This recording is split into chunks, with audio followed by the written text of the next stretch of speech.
Osim.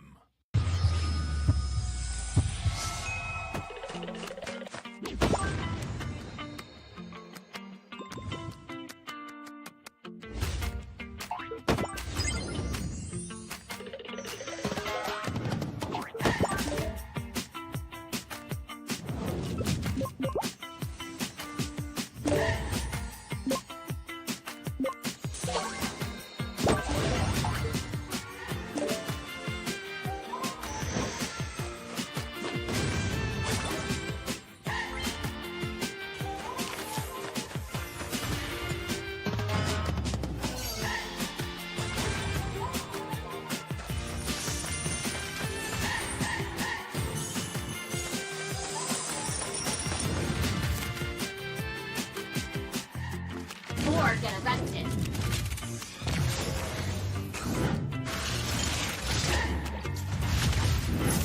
This will sting. You have my word.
少し乱暴しようか。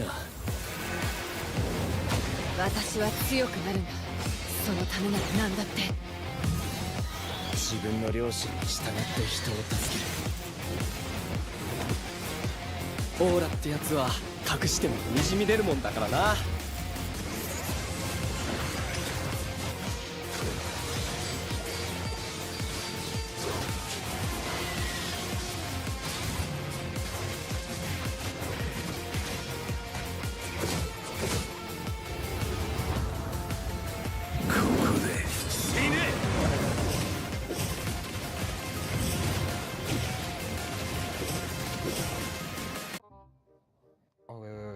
I know. I know. No, I know this one is the goat. Oh, this is the goat. Okay.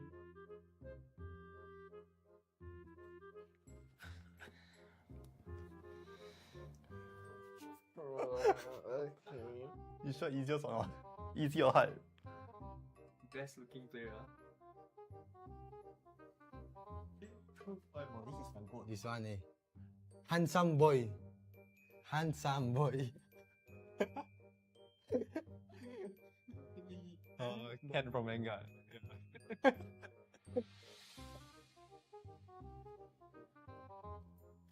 think we're getting something. Yeah. 3, 2, 1. Okay. 3, 2, 1. 2, 1. 这个哟，这个 I don't know what to say. 3, 2, 1. Must didn't he have a different name? Can you write the current name? Okay. Oh, easy game, bro. Huh? Oh.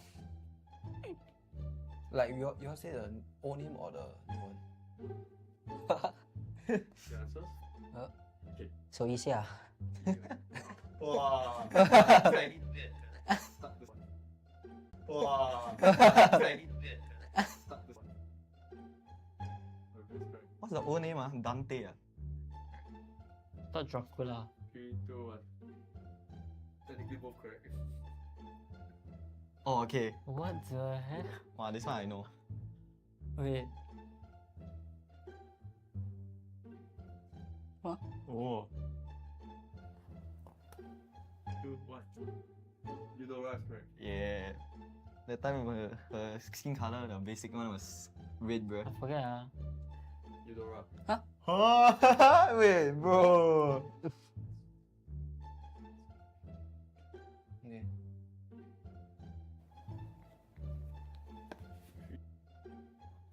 Tapi je connect Zoom.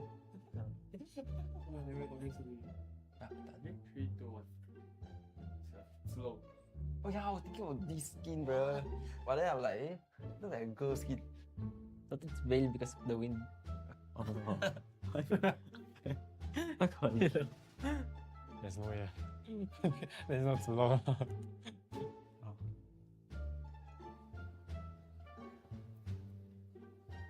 Yeah, mage. Oh wait. Oh, I know. Should be this one. I hate this hero, bro. I got my answer. Okay. Ah. Okay. Huh? Wait. Like a universe ah. Looks like familiar. eh. Oh, okay. Let's see whether it's correct. This one is, you can't even guess it. It's near impossible. Oh. You know the light orb? Yeah. They super zoom into it, bro. I'm done. Please. Okay. Can we answers? Okay, correct. Look at the correct answer. Wow, I forgot about that hero, bro. Supposed to be your main, your main. Because he got one. I wanted to guess the Alice special skin, but then like I realized he said that powers was not like featured in the buffer. Yeah, but he said it was default skin ah. Yeah, that's not to be a default skin. Universe ah. Do not Ah. Bro, I thought it's Cyclops. See bro. Oh. Oh, deluxe. Okay. the first player to guess blue. The first player to guess blue. Because of the yellow skin, right? Oh. Why you don't know it? Yeah, you're not me. A crispier chicken McCrispy? So much crispier. Bite into an even crispier crunch with the improved Chicken McCrispy. Now, wouldn't that be nice?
not gonna lose. He's being relegated now. I mean, even though they were relegated, they gave us the sign.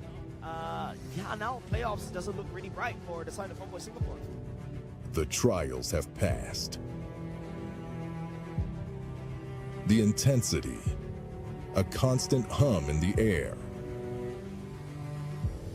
Through grueling challenges, these teams have persevered with unwavering resolve.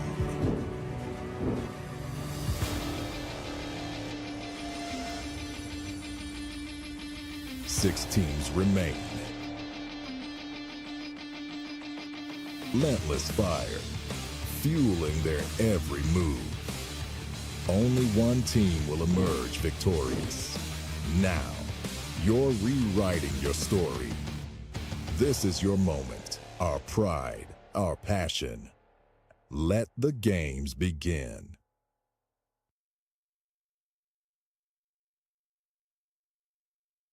MPL SG Season 7 is brought to you by Moontan Games and Zenway Productions. Presenting partner, McDonald's. The road to glory has never been tastier with McDonald's. Catch all of the MPL SG Season 7 action and complete the experience with a crispier crunch with the new and improved Chicken McCrispy with Mac Delivery. Youth partner, Escape. Partner in Esports, OSIM.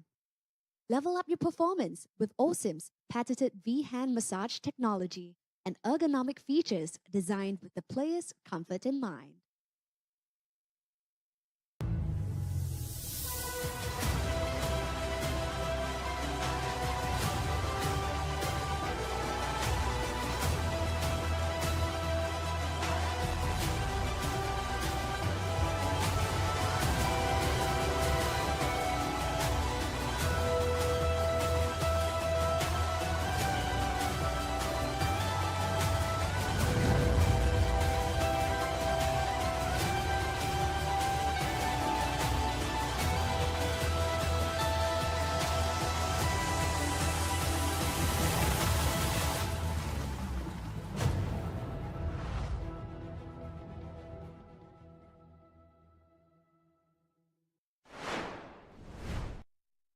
Earlier on, right here at MPL SG Season 7, we have started off the regular season with the top 8 teams right here in Singapore.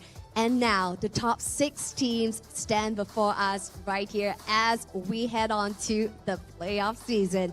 So yes, ladies and gentlemen, my name is Cheryl Yao, and I'm so excited to be your host once more right here at MPL SG Season 7. Right now, we have reached the juncture of the playoff season, and it's just absolutely crazy. So who will emerge victorious? We will find out in a short span of 3 days. So let's take a look at the match schedule. So here you see the match schedules on your respective screens. Opening up the show, ladies and gentlemen, this is a match that you don't want to miss. This is the match where we see the All-Stars going up against the Rising Stars of NIP Flash going up against Asteris at 10 a.m. soon. Thereafter, we will see match 2 of Bleed going up against RSG SG at 12:30 p.m. Match 2 is guaranteed a bloodbath battle. And for match 3, we will see the losers of match 1 going up against Evil. And for match 4, we will see the losing team of match 2 going up against Vanguard Esports, closing off at 5:30 p.m. So yes, this is the playoff seasons. Our stakes are ever as high as we will be saying goodbye to 2 more teams in just today alone. So what will unfurl even from this first match? This is a one that you don't want to miss as we see 2 kings duking it out with each other. One, none other than NIP Flash, which is our All-Stars team, going up against the wonderful new Rising Stars, which is Asteris. Who will emerge victorious? Let's find out in match 1. Presenting to you first, our defending champions, NIP Flash.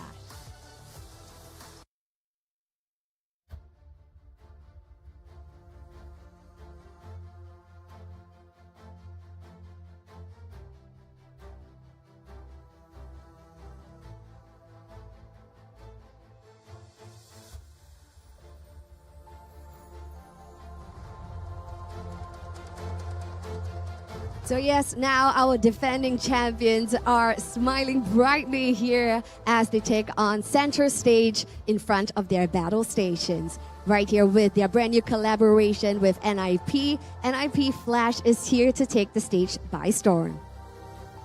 So next up, presenting to you our all-star rising stars, as we say, and this is Team Asteris.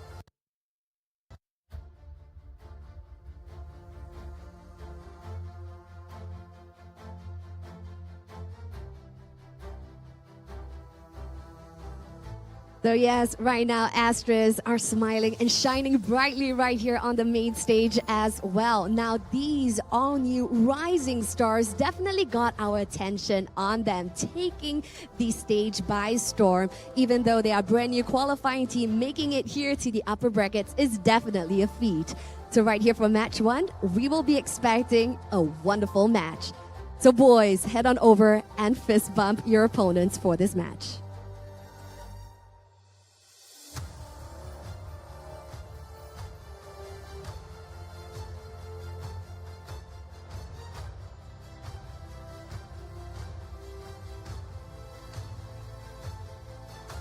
So now the boys are getting ready to head on over to their battle stations. Now this is not going to be an easy match even for our defending champions, Team Flash, because we see Asteris bringing out really wonderful strategies as well as gameplays. And with them all being friends, Asteris also shows great synergy over at the Land of Dawn. Who will emerge victorious right here from match 1? Opening up the show, let's hand our time over to the boys to find out. Take it away, boys. Thank you very much, Cheryl, and ladies and gentlemen, welcome to the playoffs for MPL Singapore. My name is Jace. Joining me right here is finally Abstract and also Qua. We'll be bringing you the first 2 series, and especially we're going to start this one strong. It's going to be NIP Flash going up against Asteris, the rising star going up against the star. How are you feeling today, Abstract? Well, of course, it is very early in the morning. We pretty much can expect, some of these players might be snoozing off a little bit, but, I won't be surprised. I'll just put it that way. Won't be too surprised. But, of course, eventually, we should be able to see some big plays from them, maybe by the second game in.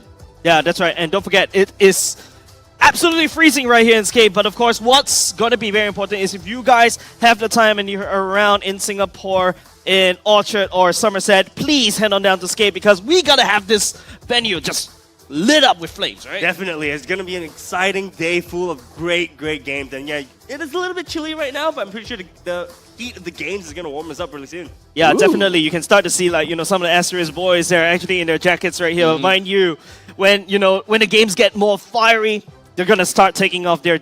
I was about to say, take off their shirts. Their jackets! And, take off their jerseys, I'm all in! But let's take a look at the NIP Flash lineup right here on your screen. Abstract, just give them a big introduction. Right off the start, we do have from the left to the right, we have Diablo that's going to be on the EXP lane, Hades onto the jungle, Katizi with the mid lane, Lolzy on the roam, and finally Vanix, or rather, Lord Van gold lane. I'm very much expecting big stuff coming from NIP Flash, and especially with the collaboration from NIP, they actually do have quite a lot of expectations that they're going to uphold. Yeah, that's right. Let's take a look at the other side right here, right? We talk about the stars already. Let's talk about the rising stars. Qual, what do you see from the team? Rising stars indeed. So on Aster side, we have Bear on the EXP lane, JH on the jungle, Kiwi on the mid, FMM on the roam, as well as Chu on the gold lane. These guys have shown such immaculate teamwork when it came to the regular season. So I'm super excited to see what they're gonna bring to the playoffs. Definitely, right? Don't forget they really grinded so hard, right? In the start of the January. FMM texted me personally on, what kind of community tournaments that they're able to go for. And you can start to see all this hard work really pays off. Yep, understandably, right? When it comes down to qualifier teams, we have harped this over and over again. Right. This team, Asteris, is not a team that we thought, will be able to make it off the playoff, especially with this very punishing format. All these factors coming in is rather surprising that Asteris made it all the way here, but of course, it's all due to their efforts. Yep. Let's take a look at the stats coming out from Team NIP Flash, by the way. And don't forget, these are the stats that we've gathered for the regular season. But don't forget, during the regular season, Team Flash, they're not I don't feel that whether they're serious about it, but this time around they have to pull up their pants. Yeah, they have pretty much been playing however that they want, right? Yeah. But, I mean, for now, we do have carry with the GPM of 796. We have definitely seen higher values, but it's fair to say that Vanix is probably second or third on the board. But of course, when it comes down to Diablo, one thing that I expected Diablo to do is to play a lot more meta heroes in this patch. And of course, with this new team, it makes sense for him to be able to clock onto a Yu Zhong with quite a lot of damage taken per death. Yep, let's take a look on the stats from the side of Asteris. Qua just take it over. You can see immediately while the scene changed, Chu and Vanix, they're looking at the same heroes. Exactly, the same heroes, slightly different GPNs and KDAs though. I think slightly higher on the side of Chu. But, you know, I think the thing that we want to take note about the stats for Asteris is that they work together as a team. Yeah. Right? Strangely, we don't see the kill participation on Kiwis, but Kiwi is one of the main playmakers together with FMM on, well, all day plays, right? They move around as a team in the map, making macro decisions, making macro plays, and that's how they won most of the games during the regular season. Do want to highlight Bear is also one of the main stars bear of the trap. show, right? The Bear Trap. Yep. You know, we do see him on the damage taken per death, 32k, really high. Shows how much of a attention he draws when it comes to team fights. Yeah, literally the bear trap, right? He is the one that traps most of the enemy teams together and then, you know, make things work. And if you notice, this is a team that, you know, practice really well. They really work together really well. You've seen them taking down RSG during the regular seasons as well. They are, well, the second Titan Slayers already. Now this is the upcoming Titan that they have to slay. And if I'm going to be a little bit delusional right here, right? If they take one game away from Team Flash, I'm seeing them in the grand finals. Oh, just wow. one game. That's the the part. amount of momentum that they're going to gain, just taking down one, is just going to be instrumental.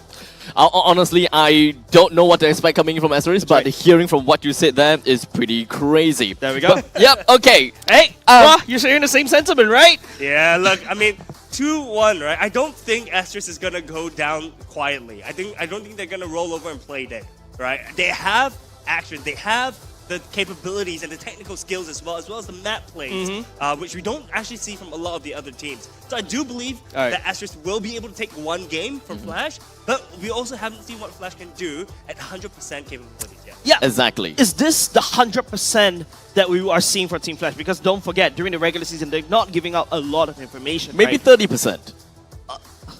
It's 40. So, okay, 50. okay. So right now, if you take a look at the roster coming up from Team Flash, right? The only one that I can feel like it's a plug and play is Lozi or JPL. So do you prefer Team Flash on JPL or Team Flash with Lozi? Yes.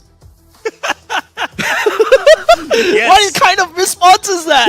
Oh my god, it's fine, right? They just work so well as a team. Yeah, that yeah. If you plug in either Lozi or JPL, That they is can be true. okay. I mean, I could very easily reference this the interview that Jace had with Diablo, I suppose, right? Hey, very easily referenced because we've got Lolzy that's very raring to go, you know, just wants to go in, while on the JPL side, very much of the opposite. Yeah, let's take a look at, we talk about the roamers head-to-head in the sense of ourselves, but it's just between Team Flash. But let's take a look at the player head-to-head between these two gold laners. Don't forget, Chu was Howski back in the days of Stellark, right? He was completely underground. Vanix, same story as well. When he was part of Zion back then, he was completely underground. But now these two rising stars, these two gold laners, right? Head-to-head, just look at the KDA. It's just 1 and number 2. And look, it's not that far apart either, right? It's only a 0.5 difference in KDA. Not to mention that GPM is also extremely high, right? Vanix being second, 796 GPM. Pretty good. Chu, 714, not too much of a slouch either. Right? We do see, however, that Vanix was a lot more focused in pushing down turrets, right? Chu, on the other hand, a bit more focused on teamwork. You know, like I said, map control, map plays was a lot more important to Asteris than it is, I guess, to Flash, right? Flash, anything can happen. Yeah, but this is Lord Vanix we're talking about. I think another stat that we also take a look is the turret damage per minute. It's 1.3k versus 882. It shows that Vanix also plays in a 4+1 where this is a gold laner that literally play in his own lane. He can make these plays on his own. I mean, it's pretty much understandable considering the fact that Team Flash, they really love their objective games. That's right. Time and time again, they have been focusing onto Vanix's lane and just ensuring that he's able to take down his lane turret in the gold lane, and shortly after, go for a quick little switch. He goes over the EXP, he effectively takes 2 turrets down in one go. These are the instances that we see that helps Vanix to actually build up all of these turret damage per minute, that kind of stuff. So I honestly, I'm not too surprised with what Team Flash have got to show in terms of the statistics. Yep, that's right. We're gonna be a few minutes away from the draft. Qua can start to see the anxiety, especially coming from Asteris, right? Look at all of them just readying up, so psyching them up, especially going up against the Titan. But for NIP Flash, on the other hand, man, this is just another day in the office. Exactly. You can actually see on the screens on the player cams, right, that on the side of Asteris, they're warming up their hands, they're just trying to get ready. Yeah. But enough from us, we're going straight into the drafting phase. We do see on the side of Asteris a ban of the Faramis as well as the Angela, and on the side of NIP Flash, we do see, oh wow, gold focus lane bans in the Harif as well as the Natan. Yep, it's already started. In fact, Faramis and Angela, as what you mentioned, already taken away. Right now, what is Asteris looking out for? Asteris should be looking out for, I guess they want to kind of secure the gold lane for 2, right? The thing is that with Vanix, if Vanix gets the hero that he wants, it's kind of spells doom on the side of Asteris. We talk about the gold lane bans, right? Look at that, Roger already taken away. We don't want to give Vanix a bit of a head start, but I feel like right now, Asteris is looking to first pick the Mathilda. Both these teams, FMM and also Lozy, love to play the Mathilda as well. NIP Flash, what is their response? With the Loi. Yeah, I think Loi is a really good ban, right? Kiwi is a danger on that Loi. We see him moving around the map with the Loi. Loi being super, super mobile, as well as a really good initiator when it comes to, or a ganker when it comes to team fights, right? So they do not want to allow Asteris to play the map like they usually do. I wonder if we're going to see Chip. RL19 though. Yeah, I think there's also a comparison between you go for either the Chip or you go for the Mathilda. But right now, it just seems like Asteris, I think they're looking to deny Lozy's Mathilda, right? Because Adamir, the drafter right here coming out from NIP Flash, and that's so crazy about NIP Flash. The players themselves, the veterancy card coming in, they are able to just do a lot more things, and they're so flexible in this kind of lineup. It's just crazy coming out from NIP Flash. Yeah, it's just so many possibilities. We do see the Fredrin. Wow. Even though Fredrin, I think Fredrin is one of the most popular picks. No, not only just that. Yeah, it's not only just that. It's JH's best foot forward. It's basically his right leg stepping up and saying like, okay, I'm going to start this run strong. I'm going to forgo the Mathildas. I'm going to forgo like the prior picks. Right? I'm just going to go straight to Fredrin, making sure JH is comfortable in this first day. Yeah, I mean, we see JH, look, JH is synonymous with the name Fredrin, right? We see JH, we see Fredrin. Yep. Fredrin is one of the most popular picks going into, ever in MPL SG, right? Yep. So I think this is a smart pick. But on the other side of things, we see NIP Flash picking up the Minotaur as well as the Valentina. Yeah, Mathilda completely forgotten right now for both these two teams, looking to for something else. If you notice the NIP Flash going for Minotaur and Valentina, they're looking for this massive clashes, right? And with the Valentina prior pick by the side of NIP Flash, it's something that Curtizi likes to play, abusing the fact that he's so flexible, he's so versatile as a mid laner. Asteris right now has to be a little bit careful with what kind of ultimates they want to bring on board. Yeah, definitely. We do see the Chip prediction in the house. 100% win rate. Paquito being picked up on the side of Asteris. Exciting plays. We do see the Chip being revealed extremely early, so that does give us a sense of what Asteris is trying to strive for, right? Yep. Paquito as well, really, really good at split pushing the lanes. So right now, Asteris' team comp looking pretty good. Yeah, they're going for the split composition as compared to NIP Flash. They're looking for, this massive team fight comps right now. Asteris is saying that I don't want to fight your face on. I'm not going to take down the Titan right head on. I'm going to find the weak points, right? I'm going to find the small little gaps in the armor. I'm going to stab right there. It's like a rogue kind of gameplay. It's just exactly what I like to play.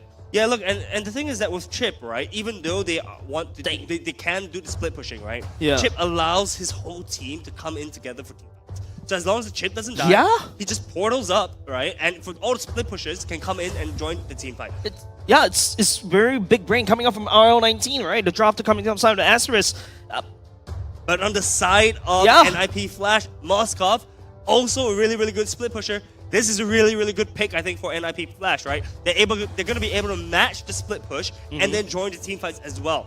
Moskov, really, really solid pick for NIP Flash. Now I'm just more concerned about the amount of gold laners, gold marksman pool left, right, from the side of Asteris. Now they haven't secured one themselves. Look, the Roger's already gone away. The Nathan's going to go away. Now the carry is going to go away. What's the next best marksman? The Claw, perhaps? And NIP Flash has already secured the Moskov already.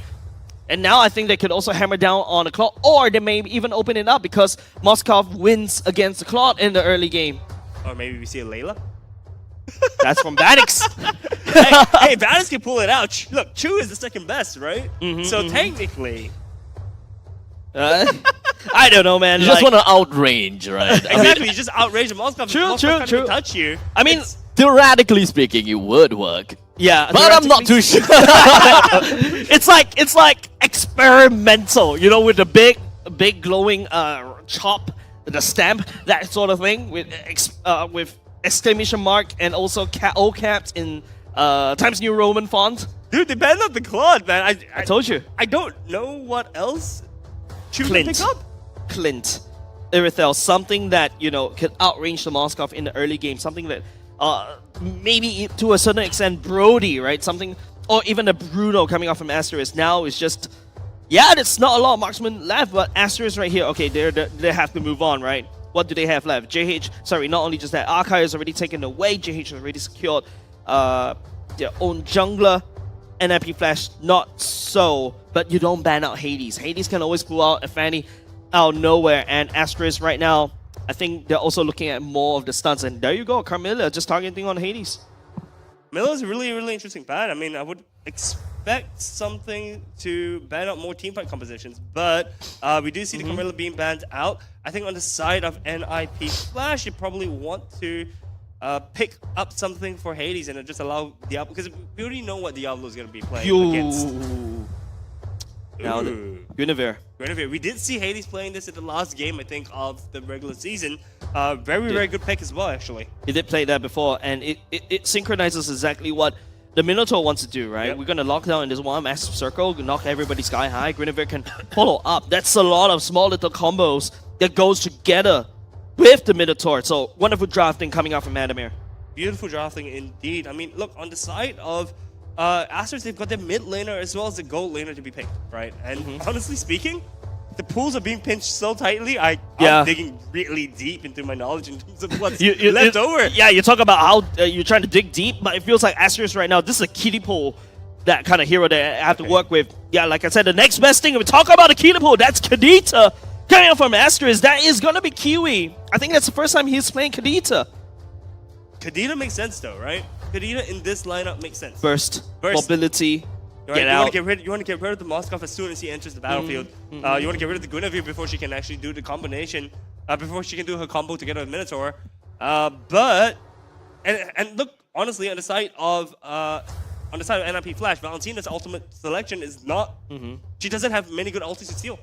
Now I'm looking at Diablo right here, the EXP lane from the side of NIP like Flash. the Yuzhong here. Yuzhong, yeah, I was going to say Yuzhong makes sense. Marsha!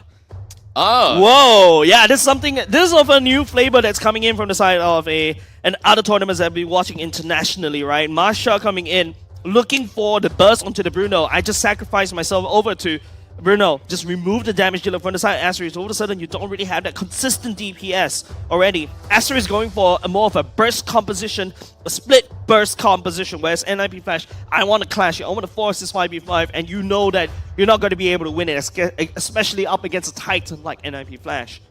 Yeah, look, I think these two team compositions heading off against each other in the first round is going to be exciting to watch, right? You have two teams playing very different strategies. But we're going to see who's going to be able to execute it a little bit better. It is always about the game, about who executes the best and who makes the least amount of mistakes. We are here already at the playoffs, and every single mistakes are gonna be capitalized by the enemies. So ladies and gentlemen, let's all dive right in to the very first game of the MPL SG Season 7 playoffs, featuring Asteris versus NIP Flash. Something's wrong all of a sudden. Not a lot of movements coming out from Team Flash. Curtizy is the one that steps forward. Going to go into the game pause for now. But let's take a look at the draft, right? What's the win condition coming up, especially for the side of NIP Flash, Kwa? So NIP Flash probably wants to group up early. They want to group up. They want to get team fights. They want to invade the jungle, right? They want to prevent Asteris from doing what they want, which is get an early lead, split push, and take the game from there. Yeah, look at Losey just signaling to Vanix. I think is mimicking Moskov. By the way, this morning, you know what I just realized? Moskov's actually left-handed. Huh? What? Yeah, I just realized that he's throwing his spears and using his left hand. I was like, I thought he's right-handed. I don't know. I was just looking around. If I'm not mistaken, all right, guys, chat. I'm just like, he's a southpaw. But why? But I have no idea. It's so random. Yeah, it's like this small little random. Why would you realize that? I don't know. I was He's playing. just staring at his picture like lovingly and just be like, oh. No, I was about playing right. Moskov. That's why. No, I was playing Moskov. That's why. Sure. All right, and you're walking all the way to the lane, and you have got nothing better to do. You're just looking, and he's like, why is he holding a spear in his left hand? So yeah, he's a left-handed. He's a creative. I have so many questions. Are you saying that I'm not creative? I thought generally speaking, left-handers are very creative artists. Like all my artist friends, they always draw with the left hand. I don't know. It's just me, right? Yeah, your statistics might be completely blown out of proportion. It's okay. I'm just 50-50, all right? I'm just doing a coin cost right here. Hey! Wait, okay, look. Right. If your name is Bear, I would expect you to bring a bear, not a capybara. That's a bear, no? It's a bear, no? Is a bear? That's Yeah, a that's bear, dude. That looks like a capybara. No, that's his He's bear. had that all season. That's a bear, right? That's his emotional support bear. Ah, By the way, his merchandise going up soon for sale from the side of Asteris. So if you want to support this team, go buy the bear. Perfect. Perfect. Nice. And they have a turtle?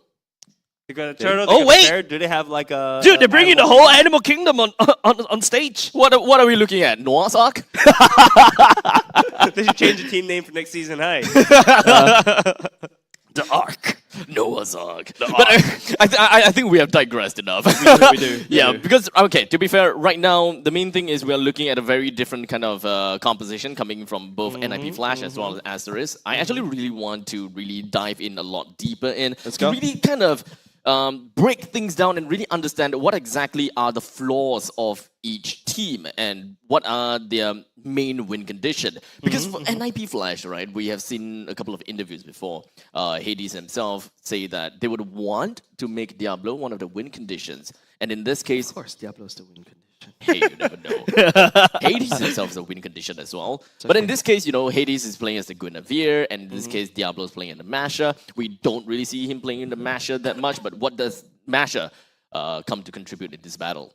Masha can insta-get one target. Right? Insta-kill one target, right? I Literally- trade myself for one target. And no, the thing is that sometimes she doesn't even die. Right? She instantly bursts one, Stays in probably lane. the gold laner, and she can potentially stay alive. Right? She's very much useful as... She's a tank, but she's also an assassin. Yeah. Right, Like 3 so- easy thunderclaps. Just Yep. without a problem. But right now, in this current meta, in this current patch, Masha's mostly built like your Blade Like a Saber, just like mostly a Natalia, damage, right? No, mostly Blade of damage, just Hephaestus, pure Blade of damage Roar. build. Yeah, Blade of Hephaestus is core item. You go in, BOD right off if you're feeling good. If you're feeling bad, you go for Malefic Roar. Yeah, so it all boils down to choose positioning. I said Bruno, I almost called him Holsky. Yeah. The problem I feel is that there is a lot of threats coming from the side of Chu. Chu is definitely going to have a really tough game, right? Yeah. Quite literally everyone from the side of Team Flash is capable of jumping into over to the back lines, right? That's right. Of course, when it comes down to Minotaur, we know that that's possible. Valentina, Guinevere, Masha, they all have their ways to close up the gaps. With Moskov being the only difference where you gotta have to land your spear. But I don't think that, of course, Moskov's main priority is gonna be Chu. There's still many other things that he gotta look out for. Primarily the Kadita as well as the Keto, which I believe that Minotaur himself is a pretty good answer to Paquito, while for Kadita, that bushwhack position is usually what we want to be really... We would really want to look out for Vanix. Yeah, and I'm looking at the roster right here, Qua, right? Like, the enabler for the side of Moscow to be able to land on the Spear of Destruction. You're looking at Minotaur. You're looking at Guinevere. That's like 3 seconds. You're in the air for 3 seconds, right? Yep. And that's basically game-breaking for you.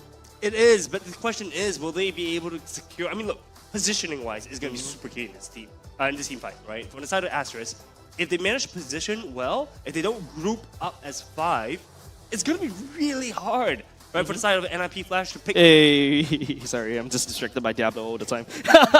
Yeah, no, but it's going to be really hard for NIP Flash to pick and engage on some of these team fights, right? Because on the side of Asteris, they can choose to disengage or not group up as 5. Yep. And just win the game from there. Yeah, and there's also, here comes the flexibility from the side of NIP Flash, right? Minotaur, yes, we talk about him as more of a clash comp, but he can be a pick-off comp, right? Like, you could just force the knock-up onto one person, hey, that becomes a pick-off. That is true, but it's also... Expensive. Expensive, yeah. Yeah, I mean, if it gets the job done, I mean, you throw the money at the problem and you solve it, right? Now, with that all said, right, we gotta have to understand what are reliable stunts coming from the side of Team Flash, right? Understandably, for Minotaur's stun and knockups is a lot easier to land. A huge AoE, that kind of stuff, and of course, low cooldown. Valentina's stun, or rather Terrify, is not necessarily what I will call reliable. You're gonna have to land your skill 1 twice. As for Guinevere, even more unreliable, because you gotta have to land your Violet Requiem, and in most cases, even if you don't land, at least you have a Minotaur to help you. I feel like Guinevere is that icing on the cake, right? The cake being Lozy and Hades being the icing. Wait, that sounds wrong. But the point being is that you follow up with the Minotaur knockup, right? And then after that, Guinevere could just follow up with a ultimate, right? As long as you air knockup, she could just abuse that with the ultimate. I think that's something that, you know, Team Flash is looking to combo, but that relies on getting the communication right. That means that Lozy needs to, you know, get Hades' attention, hey, watch me, and then engage, right? But this is something that we expect from a team like NIP Flash. Yeah, I don't think communication is going to be an issue on the side of NIP Flash. I think NIP Flash, teamwork is definitely going to be perfectly fine for the two of them. But guys, I have a question, right? In terms of team compositions, which is easier to execute? Personally, I would say that Asteris' lineup is a lot easier to execute. Really? Yeah, I was going to say that actually. Really? Am I the only one that says Team Flash? Very simply, right? Okay. Because when we are looking at Team Flash, I talked about reliable stunts. The moment that Guinevere misses the Violet Requiem, then you gotta have to really be on the ball to look out for the Minoan's Fury to really land in order for your Violet Requiem. Sorry, Magical Thumb. Let me swap that. the moment You're the Guinevere player, your come on. Magical Thumb, right? You gotta have to time your Violet Requiem at the right timing, and there's really not much that you can do. You have to wait for Minotaur. That means there's a lot of trust between your team, and of course, you gotta have to play on timing. While for Asteris, it's kind of like a all for themselves kind of lineup. Frederick can just go all in and just be as bold as possible as the tanky guy, the taunt guy, the crowd control guy. There's so many things that you can do. Paquito, he knows what he needs to do. Bruno, he knows what he needs to do. Kadita just go in and burst. It's very individualistic kind of lineup. All right, nice stats right here. We can see Chip on the Purifier as well. I think that's also going to be very important, bringing the Goon Squad together, like what Gideon likes to say. But ladies and gentlemen, going back into game, NIP Flash going up against Asteris in the blue, and NIP Flash in the red. Rising Star going up against Star this time around. Yeah, so we see Cortese being really low right now. They've got a significant amount of chip damage on the side of Asteris to NIP Flash. Having to do an early recall right here should actually be benefiting Kiwi. Yep, Chip in the early game does have a lot of damage as well because of the pokes. And Kiwi, if you land a knockup really well, man, that's a lot of damage. Early game, as a Valentina, you don't really have much good clear. Even if you have the clear, it's going to be very expensive mana-wise, right? And oh, look at FMM, just looking for the next victim for the side of NIP Flash. All the way onto the top lane, they are just going to be putting themselves onto Vanix, but it's not too big of a deal for Vanix. In fact, he will be very happy to continue the fight if he really had to. Hades joined into the action, didn't really quite land a magical thumb, but at least he do have spatial migration to get himself closer to Chu. And of course, with all the stacks build up, the Violet Requiem finishes him off. Man, I thought Chu was able to get out there, but he's already burned the Purify. And what the damage coming out from 80s in the early game, man, there's a lot of numbers on the stats coming out from Guinevere, but now Asteris looking at the bottom lane. Diablo, still level 3, doesn't have the power spike yet. Yeah, look, I think Asteris is trying to do some small crossplay, right? They get punished at the top lane, they try to go down to the gold lane, to the EXP lane to try and get something from there, but Masha, 3 HP bars to go through, I think she's going to be perfectly fine. Yeah, and you don't mess with Diablo at level 4, right? The 3 Thunderclaps or 2 Thunderclaps, and not only just that, Barret only just already hit level 4, and Asteris is in a better position going into the turtle, because don't forget Hades, I think he should be ticking to level 5 very soon. FMM jumping in. It doesn't seem like they will be able to do quite much to Lozzy as well as Katizi for now, but the main thing is NIP Flash has already be congregating themselves right down onto FMM, and of course the shortcut being popped right up, but it doesn't seem like they will be able to come in to help JH for now. But of course, we have the Valor Requiem just going to be knocking JH as well as Bear up, but unfortunately through all of that, Diablo still managed to find the Thunderclap, clapping down onto JH, bringing him down effectively. With the jungler down, NIP Flash have got a free turtle. Mechanical coming off from NRP Flash in the first turtle, right?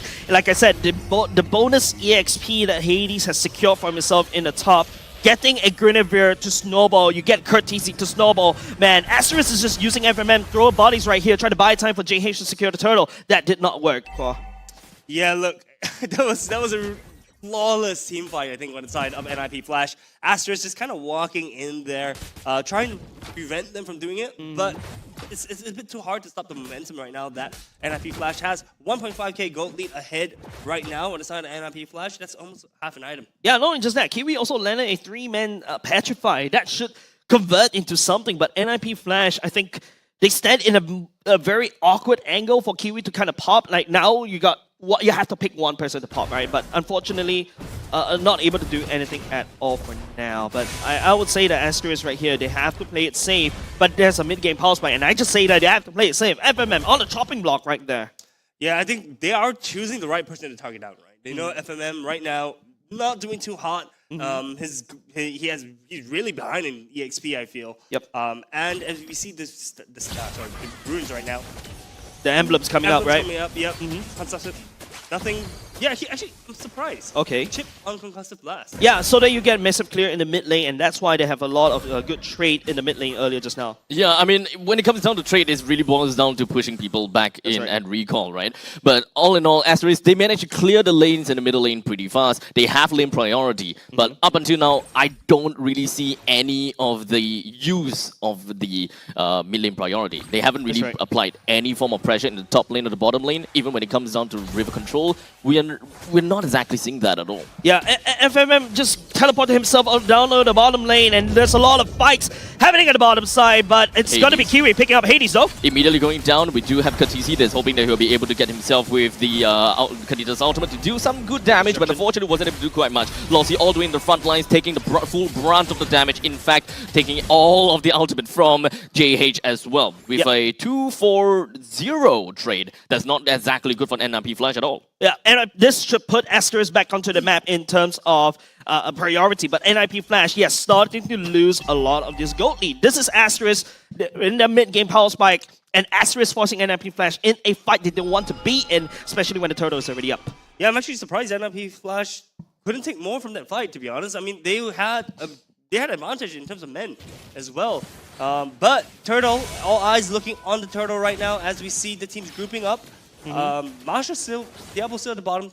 Paquito going down to match that. But we see a slight turtle dance starting to happen. JH initiating on the turtle. Yep, and right now Hades just, you know, equal in terms of levels as compared to JH, right? Curtisi is standing forward right there. He knows the limits of this Valentina. You can see how comfortable he is on this Valentina. And now the turtle's already quarter HP. Is going to get resetted. Lozzy is hiding in the pixel brush right into set up. FMM coming for the flank on the conceal. And it doesn't seem like they have enough damage at all. But take a look at the amount of damage that's going to be popping down on the Lozzy without a Minoan's Fury. It doesn't seem like NIP Flash will be able to take this fight at all. NIP Flash made their way backwards with JH continuing onto his pursuit onto Hades. This 1v1 assault, how is that gonna end up like? But Kadita seems like he's gonna be slowly on his way over. In the meantime, FMM finds himself being choked out down in the bottom side with Bear hoping that he'll be able to take Vanix down throughout all of that menace and chaos. Ooh, one spear of destruction lands right in between the eyes of Bear, takes him down, but I don't know whether this is worth it for NIP Flash. They're just trading, right, for kills,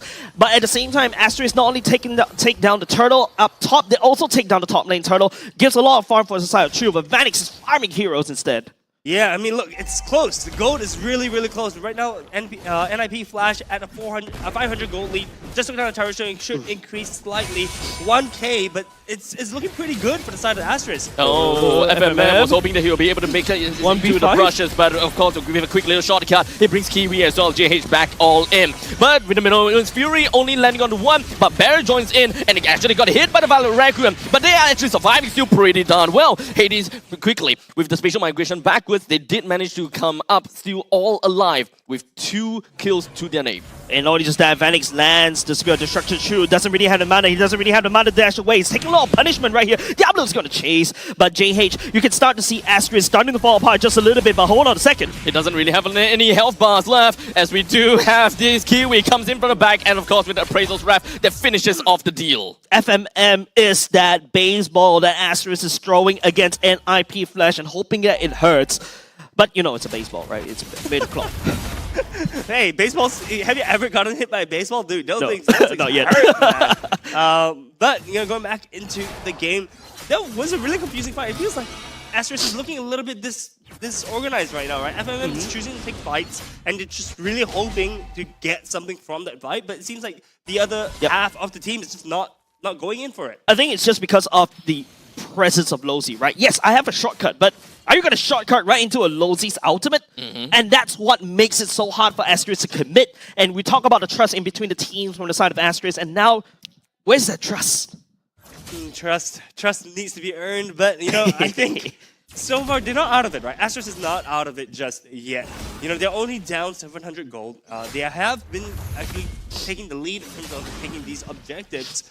But we see NIP Flash, 4-man on the Lord, JH and Kadita, those are the only 2 people that are nearby the Lord, right? We do see Bear at the top as well, but in terms of collapsing, it's looking a little bit tight. Sorry, I started laughing quite and abstract. I was thinking, like, this is like everybody from the side of NIP Flash is just looking at JH, just dancing around right there. It's like, you know, they're about to pounce on JH, right? And they're just looking at it like, super judgy right there. I can feel it judgmental all the way to the caster desk. Absolutely just wasting their time, right? It is. For the side of Asteris, they are just wasting the time of NIP Flash because they know and they saw that there's no one around the map. They have zero information and it's very likely going to be huddled around the Lord. While in the meantime, they just send Chu, go down to the bottom lane, just do what you want. They're not going to come here. Yeah, and don't forget FMM can take the shortcut to reinforce all the way up top. If you take a look at Curtizi's brush right there, that's basically just to make sure that FMM doesn't go there. But apart from that, I'm already feeling hungry. There you go, the McDonald's just deliver the improved Chicken McCrispy, man. It is a code for 50% off, man. Yeah, man. Is that lunch for us? Take it. Just do it. Hey, 50? Yeah, key in that code, CMCXMLBB. Hey. And that's actually pretty easy to remember as well. Yeah. Chicken McCrispy. Yeah, and of course, you know, NIP Flash, just looking at GH like it's a McCrispy itself. We're looking at this Lord fight for the past 1 minute, and yeah, it's making me a little bit hungry. Man, this still mate. I'm gonna have to say NIP Flash. Lane. Look at bot, look at bot. Oh, bottom lane. We got the shortcut just gonna be popped. They want to get a kill down onto Diablo, but it's gonna be a 1-for-1 trade for now. Bear flickers himself away with just a sliver of health. Amazing. While Lozi hoping that he will be able to catch up onto the Bear, but with him going down, there's really not much that NIP Flash going to continue onwards. Now Hades continues his pursuit down onto JH. He managed to land on the Violet Requiem to buy enough time for Katizi as well as Vanix to join in. Yeah, that's so rough. That's so rough, right? That shortcut turns out to be a shortcut for NIP Flash to join in the fight as well. And all of a sudden, Asteris just walks into everybody's a little bit, you know, jet-lagged right into a Minoan Fury of Lozi. If that's not a wake-up call, I don't know what is. We do see NIP Flash taking down the Lord extremely quickly. Asteris is right not to compete for this. If they do compete for this and they do lose out on the Lord as well as the team fight, I don't think there's a way for them to come back. Yep.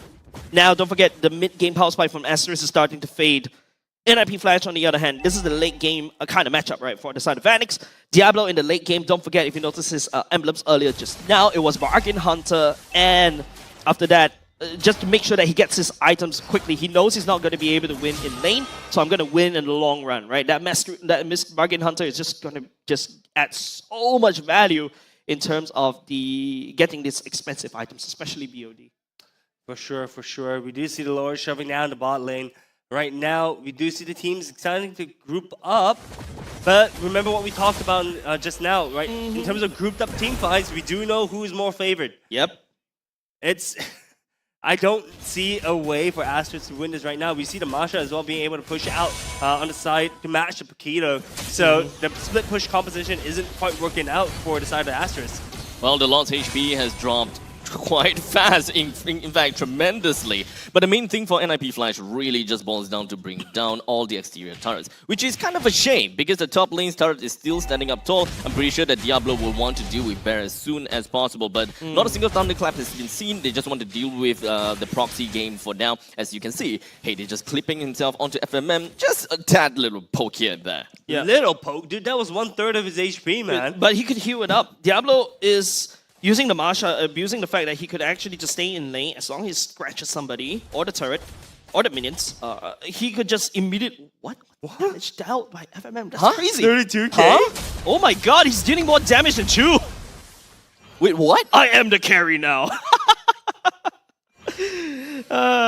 Chu, only 11k damage, man. That is wild. You know, when I play the roam, it feels good when I'm the one dealing most of the damage, but don't forget, FMM comes in with a lot of splash damage, and FMM used to be the carry back in Slate, which was Singapore, and of course, don't forget, he was from Bleed as well, so he used to be in more of like damage dealer, and this is basically he's in his element.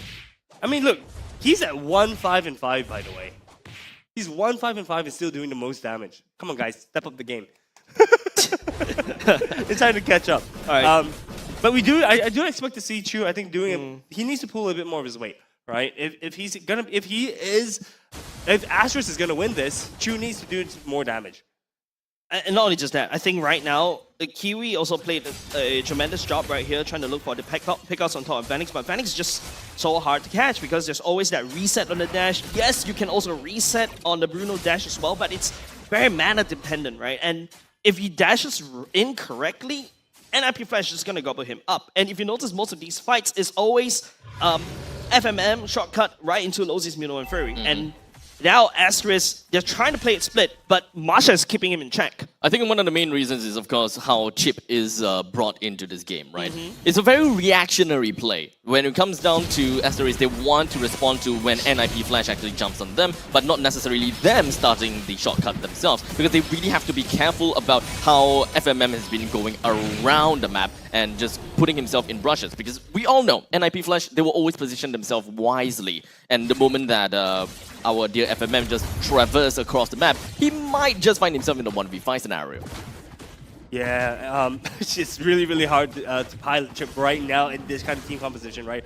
We failed to mention earlier that Minotaur, great pick into FMM, right? Because the thing is that if Chip drops the portal, all he needs to do, all Lozzy needs to do is wait for the whole team to arrive and just presses the Mino and Fury. Yep. Don't forget, Adamir drafted Valentina and Minotaur together, and then after the Asteris picked the chip, right? It feels like NIP Flash knows Asteris wants to pick that chip because they know they don't want to fight face on, and then after that they're going to force a split. But here we go, it's going to be, you know, NIP Flash knocking on the middle lane right here. FMM goes in to conceal. All the way from the behind. Bear is still somewhere within of the brushes, haven't really quite revealed himself just yet. The Lord marches to the bottom lane, brings down the inhibitor in the middle lane, while the rest of NIP Flash is patiently waiting for the middle lane and the top lane to push in. The Terrify lands onto Bear, the shortcut comes in, the spear lands, and the Kobe right down on the Bear, putting themselves in a 4 versus 5 fashion. Diablo goes all the way to the back and finds FMM. What the main bodies of NIP Flash is going to be focusing on to Kiwi as well as the Chu. The Breath of the Ocean is not going to be doing anything at all, and Asteris unfortunately suffers their very first loss here, coming into the playoffs. Man, somebody from the side of NIP Flash picked up a Maniac as well. GG well played from the side of NIP Flash. Like what I mentioned, this is another day in the office, right? And can we get an office zoom for the side of NIP Flash? But apart from that, Asteris, they gotta have to look back at the drawing board once again. This composition, it feels like they're onto something, but it's not enough. Yeah, not to mention, I think they need to put more priority on Chu, right? Chu looked so out of his element there, where, you know, literally all the meta gold laners were banned, right? He had to go really deep into the Bruno, and we saw he was not able to carry his team. He was not able to deal enough damage in the team fights, right? So honestly speaking, I think they need to relook in terms of how they draft, right? They need to prioritize Chu. They need to give him something that he's a little bit more comfortable on. Yes, JH is important, right? yes, getting that Fredrin is important, but they need to prioritize too. Yeah, if you take a look back at the picks, right, maybe switch the Paquito pick, right? You don't prioritize Bear because I feel like Bear has a little bit better hero pool as compared to Chu, but especially when you started the whole ban phase, it's like, yeah, let's just take all the marksmen away. Honestly, when it comes down to Asteris win condition, it really just boils down to me is the fact that it's a very individualistic game. It's all about micro. They're gonna have to win in their own micro game in order to beat against NIP Flash. But the moment that they are unable to do that in their laning positions, there's really not much that they can do coming out of laning. Yep, let's take a look at the MVP, ladies and gents. It is, I don't know, it could be, okay, it's gonna go to Vanek 704, 868 GPM. It's actually 6-8. Quite high, actually. And don't forget, he's been landing those Spear of Destruction without enablers. It's basically just landing it, like the amount of prediction Vanix has to do, and then being able to land a Spear of Destruction onto a moving target like Paquito. That's crazy. I feel it's like a basketball game, right? He's throwing a three-point shot. Kobe, boop, score, you know, and he gets a kill from that. But we do see, you know, if we just take a quick look in terms of his items, pretty standard stuff. You know, Malefic Rob, Wind of Nature, and the trio, the Holy Trinity, right? Pretty standard stuff. We do see his emblems though. Interesting choice. Yep, the common emblem so that he could just spam mana. He spam his dashes willy-nilly. That's basically what most of the Moscovs are doing. Oh, he picked Drill as well. Yeah, of course. Okay. More damage in the early game to I'm trade. expecting penetration. No, I'm just gonna rapture it. More damage. More early More game damage. More emotional. I mean, more early game damage, right? More damage, more You better. add on the Master Assassin, you're basically winning lane, and that's probably why, you know, the Moskov is just so prior right now in this current meta, right? The flexibility that the Moskov was able to do, you could just split push after that and join the fight. It has a global ultimate as long as you land a spear. And if everyone lines up, big damage as well, man. Big damage. Well, I gotta have to say that Asteris, like I said, they're probably still snoozing. You know, so the first game doesn't matter. Yeah, we're looking for the 2-1, right? The both of you is looking for the 2-1. This is their wake-up call, right? Because the moment that they lose this bracket, they're gonna have to face another giant, right? We have seen, I believe that they're going against Vanguard, was it? Evil. Yeah, they're going up against Evil. Difficult. Yeah, so anyways, let's take a look at the MVP highlights presented by McDonald's, of course. Man, the more I talk about McDonald's, the more hungry I'm getting. But it's okay because there's another store just right beside us as well. But if you take a look, this basically shortcut is basically a boon and a bane for the side of Asteris, right? Yes, Asteris will be able to take the shortcut. Don't forget, NIP Flash was basically using it to join the fights. Yeah, look, shortcut can be used by both teams, right? So you have to keep in mind that Chit ultimate really good, but really good for your team for the enemy team too. Yeah, exactly. So we see these team fights happening non-stop, right? This is what I think on the side of NIP Flash wanted to get, right? They wanted to take these team fights. We see right here, they managed to take one, but it suddenly became from 1 to 0. It suddenly became what, a 2, I think, to 1. From all of these highlights, it's pretty fair to say that with a lineup like Asteris, which has very bursty potential, they're actually just not bursting enemies enough. It doesn't seem like they have the right call as to who they want to burst. The damage is actually very split up amongst all the other players, which kind of destroys the magic of this composition that they have. Kadita, so bursty. Paquito, so bursty. But yet, in so many instances, Vanix just kind of casually just walks away. Yeah, because I feel like they're not picking the right targets, like what you mentioned, right? Yeah. They're not calling it. They're giving equal amount of opportunities for NIP Flash to take the damage. Especially when you're bursty, that's not exactly what you want to do. I think, guys, they just weren't able to reach their targets. If you looked at all the team fights, right? They had to deal with the Minotaur in their face, man. Yeah, the second they try to walk forward, the Minotaur just smashes the ground and be like, bye-bye. Yeah, that's why you see Lozy doing that, right? That you can start to see Lozy working together with Vanix. And you remember during the regular season, right? When Mathilda and Layla, you can start to see this romance being formed between Lozy and Vanix. Oh, intimate. That's the kind of thing that I want. But you know what else is intimate? Well, the entire lineup of NIP Flash that pretty much have got all of their items now. Of course, that means that they are in a very healthy relationship. Yeah, 10k gold lead, right? Especially within 15 minutes. And something also I want to point out for the side of Vanix, if you notice, no defensive item. Brother was so confident that in Lozy. Kinda. It gives attack speed, so that's why. That's true. It's a good item for the side of Vanix. But I was gonna say, right? So I think the gold lead, we really saw the gold lead explode after the mid game, right? So the mid game, it was really, really close. Asteris was really, really close for almost the entire duration of the game. We did see them actually match, I think, items as well as gold all the way until I think the first Lord fight. And once the first Lord fight happened, they just weren't able to recover from there. We see the items on both sides, right? We see Asteris not being able to complete the 6 item power spikes, but NIP Flash, very, very confident, completely filled. Another thing also like to point out, Diablo, right, going for this Great Dragon Spear as well. Once you get land the Thunderclap, boom, you got a massive bursting speed, and you just zoom and vroom around the enemy team, right? But apart from that, if you notice from the side of Kiwi, yeah, he has the Divine Glaive, but if you take a look from the side of MIP Flash, they don't care about Kiwi, right? Look at Kiwi's items. Should be able to burst anybody from the side of MIP Flash easily.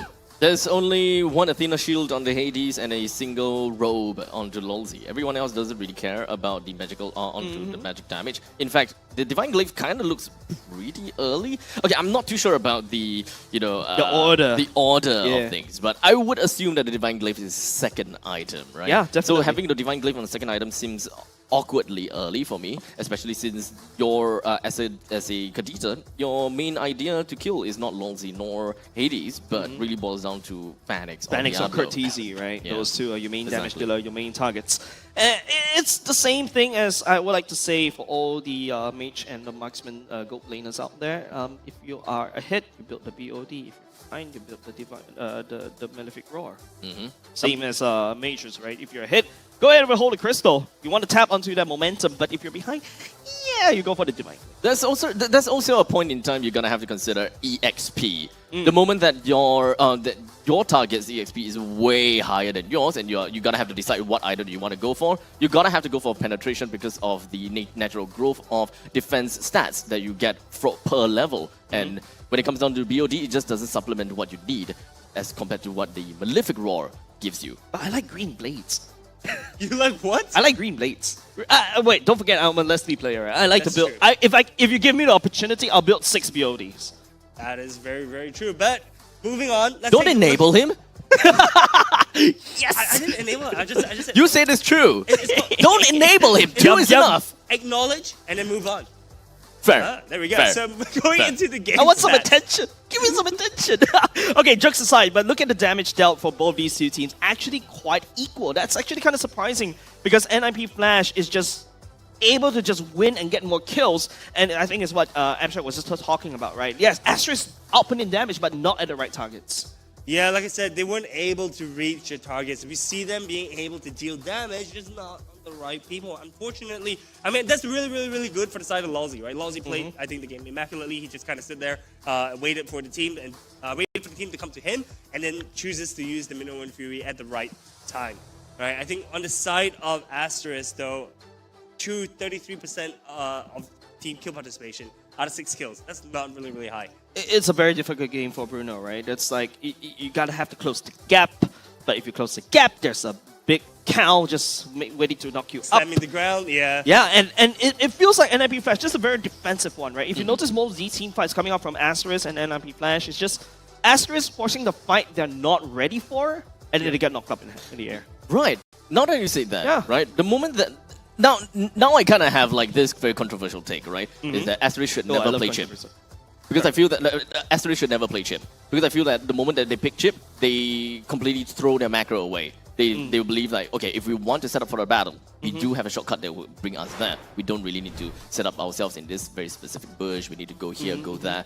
But in the meantime, we're looking at a Kadita, a bushwhack position kind of mage. You gotta have to stay in brushes and catch people completely off guard. In the meantime, you also have Paquito, which we saw Bear trying to hide inside of the brushes, but we only seem to see that for maybe a few times. So I feel like there wasn't really much preparation for battles coming in for the side of Asteris, and they've mostly been reacting based on FMM. Like, here's a shortcut, I got hit in a, I got thrown into a fight, I did you guys. And everyone just like, okay, boom. Yeah, that's true. And don't forget, it's always when, remember we talked about the win condition, right? For the side of Asteris is that they have to split, they cannot handshake these team fights together with NIP Flash. This is a massive 5v5 comp. But it feels like that the ultimate of Chip just brings everybody together and all of a sudden we're a team fight comp. Right?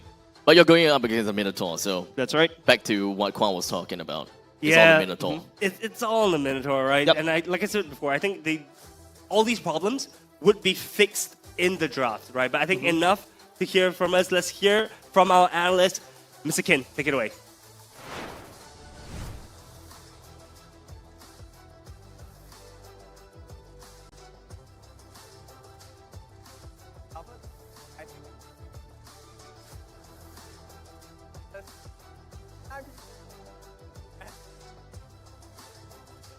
Now I'm gonna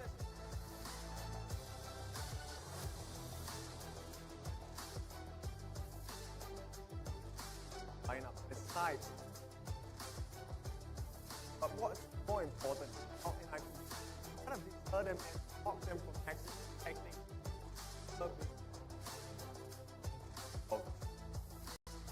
Right? And as we go on, let's take a look at what's going to happen here. So one of the few things you're going to notice is that because Barrett and FMM are quite far off the map itself, it is going to be a problem because at the bottom tier 3, that's going to be taken for free. Nobody's going to be able to defend the base at this point. And what's going to happen next is the big shocker here. Bear actually does not have enough damage to deal against the team of NIP Flash. Another thing that you need to notice about this draft is Lawsy being the best friend of Vanek in this game, he does not leave goal lane side at all this entire duration. Right, take a look at what happens next. Right now the pressure is being built open itself. More importantly, Bear at this does not get guys, hey, there is a potential down. The fourth time is right, so happen next. Bear is going to get caught out by our I think I'm trying to support him, but so, and this is a beauty. I actually pause this frame for frame right as he does a massive damage that has been taken away from him. And NIP Flash will show you how to get rid of the rest match as well. Just now take a look. Lawsy is always protecting liner, any backliner as well. I'm there. Take care of FMM. Now, sun coming in from no teleport. Well, and this is where once your chips are down, NIP Flash will cut you out because that's in Lawsy. Circle, catching them times in a row with the stomp on this pair with that all this 1.9 Asteris get so it will be up to one. That, you know.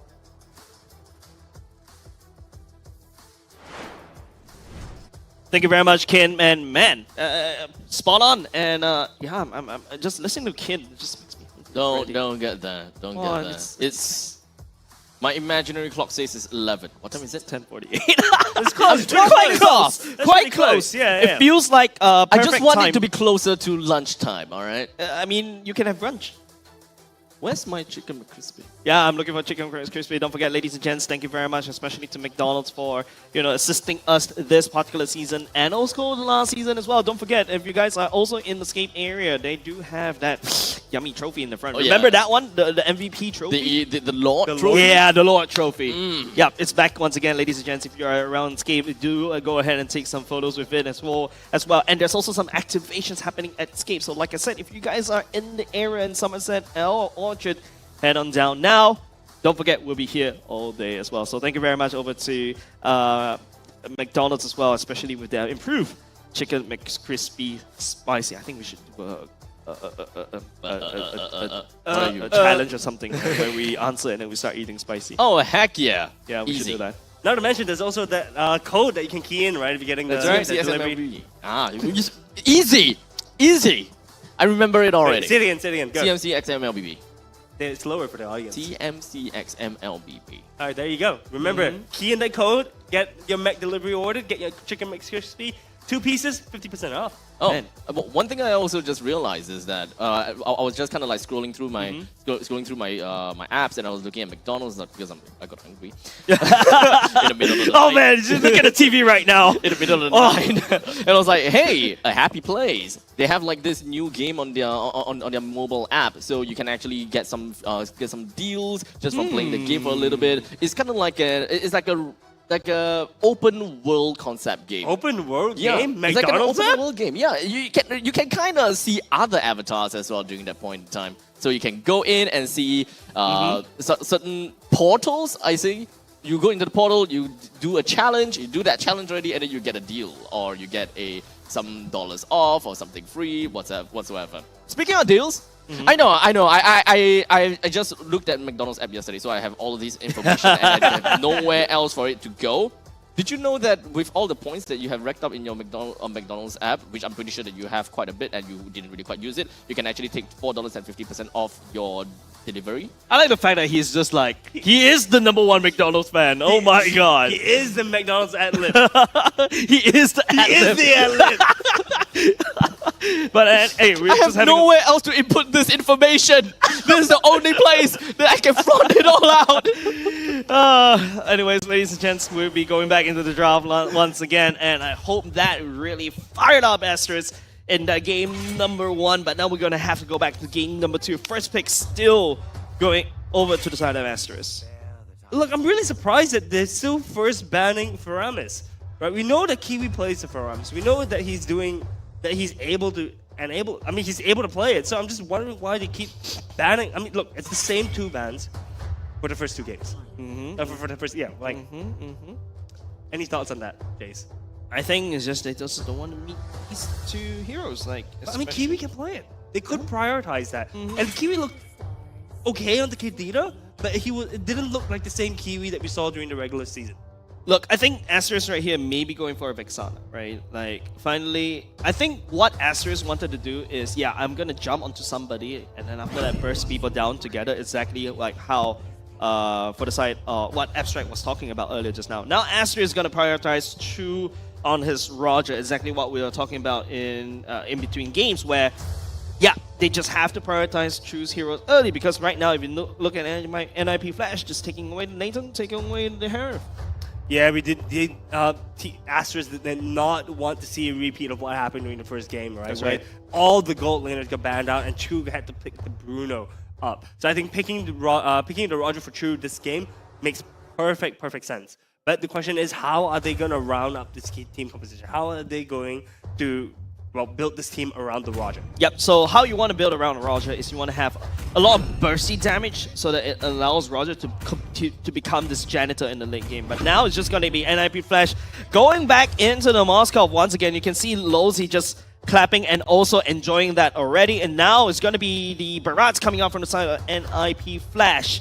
And, well, NIP Flash on this Barats looking to have a very good early game, especially with the amount of damage, AoE damage with the Storms as well. And it's something that, you know, Roger may find a little bit of difficulty to deal with, but that's with the old build. Right now with the latest build, people are going for mostly the attack, the Holy Trinity items. Yeah, look, Roger, with the shift in build, we did see a little bit of it towards the end of the regular season, right? We saw a lot more of the teams playing the Holy Trinity Roger, and we saw it work as well, right? I think who is it that was playing Holy Trinity?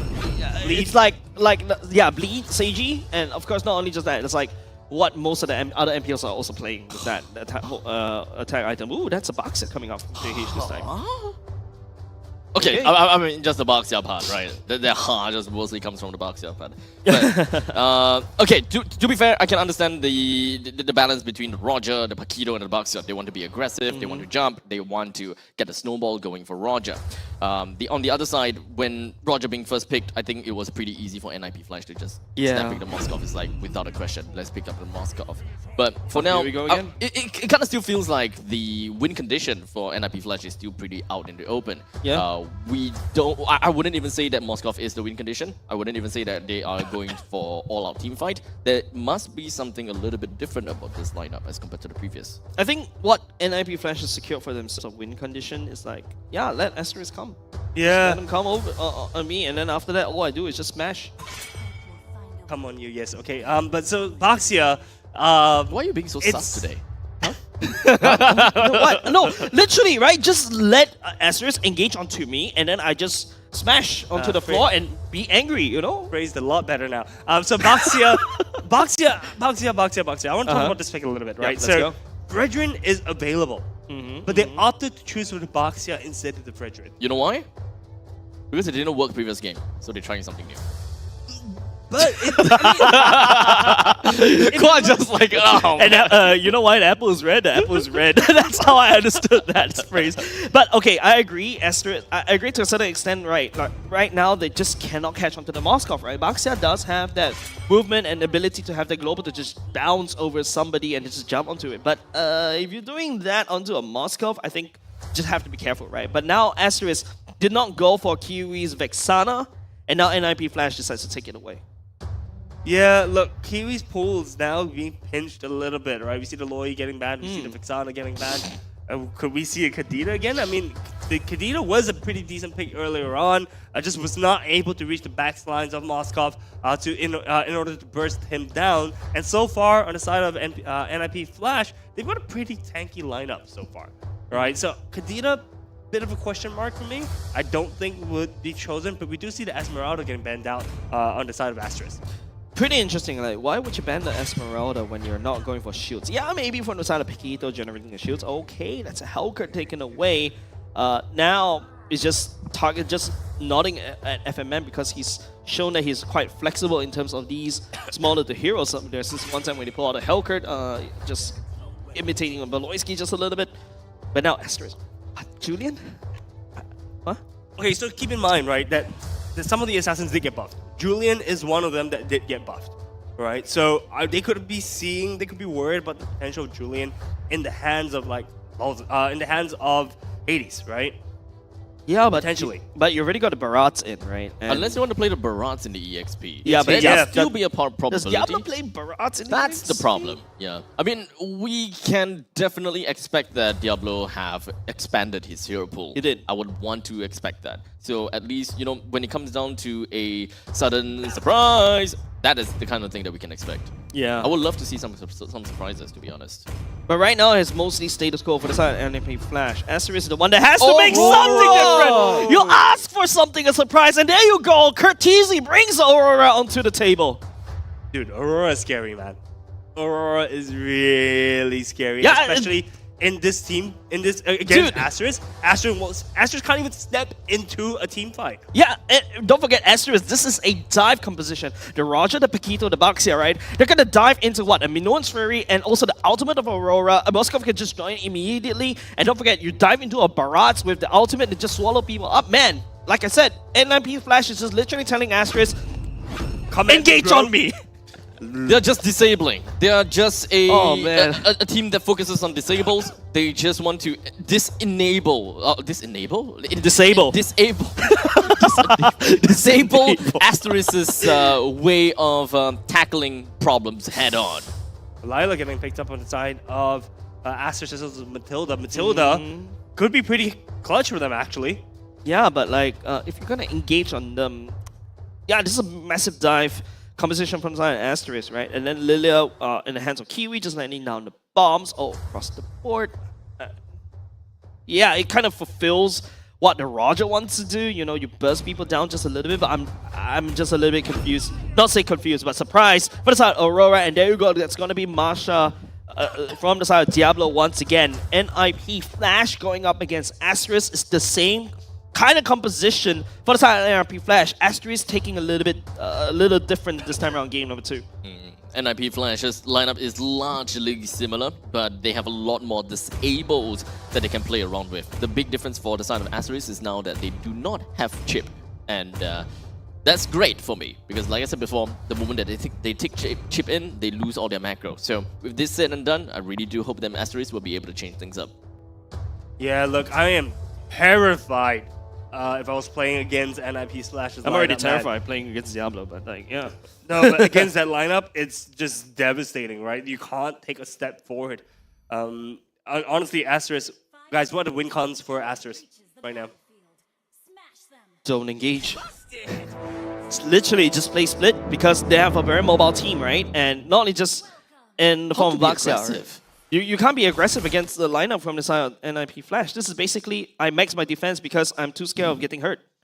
Wow, okay, that's a great anime, guys. I'm so glad you called it a reference. Great reference, man. But of course, right, ladies and gentlemen, we are going to be jumping into game number 2, of course, between Asteris versus NIP Flash. Throughout the start, let's just really get some housekeeping real quick, right? Because I really want to look out for lane priorities here. And understandably, Asteris do have quite a bit of lane priority in the middle lane, to a certain extent top lane too. Yeah, definitely. Masha should get pushed off.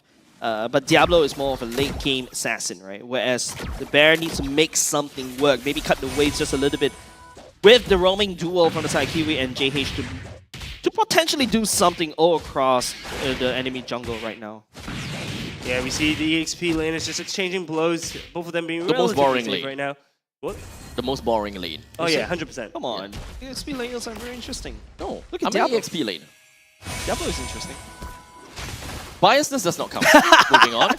All right, moving on, right? So Chu and Vanix right here, if you talk about this lane, it's kind of equal, but as a Moskov, you can play more defensively, but it's all up to Chu to basically make it work, to basically snowball quicker as compared to Vanix, right? And now Asteris, maybe they should play around the bottom side more to make sure they have to. Chu gets the snowball, because if you notice in the last game, Chu wasn't able to step forward, basically be a threat, and Asteris literally fall because of that.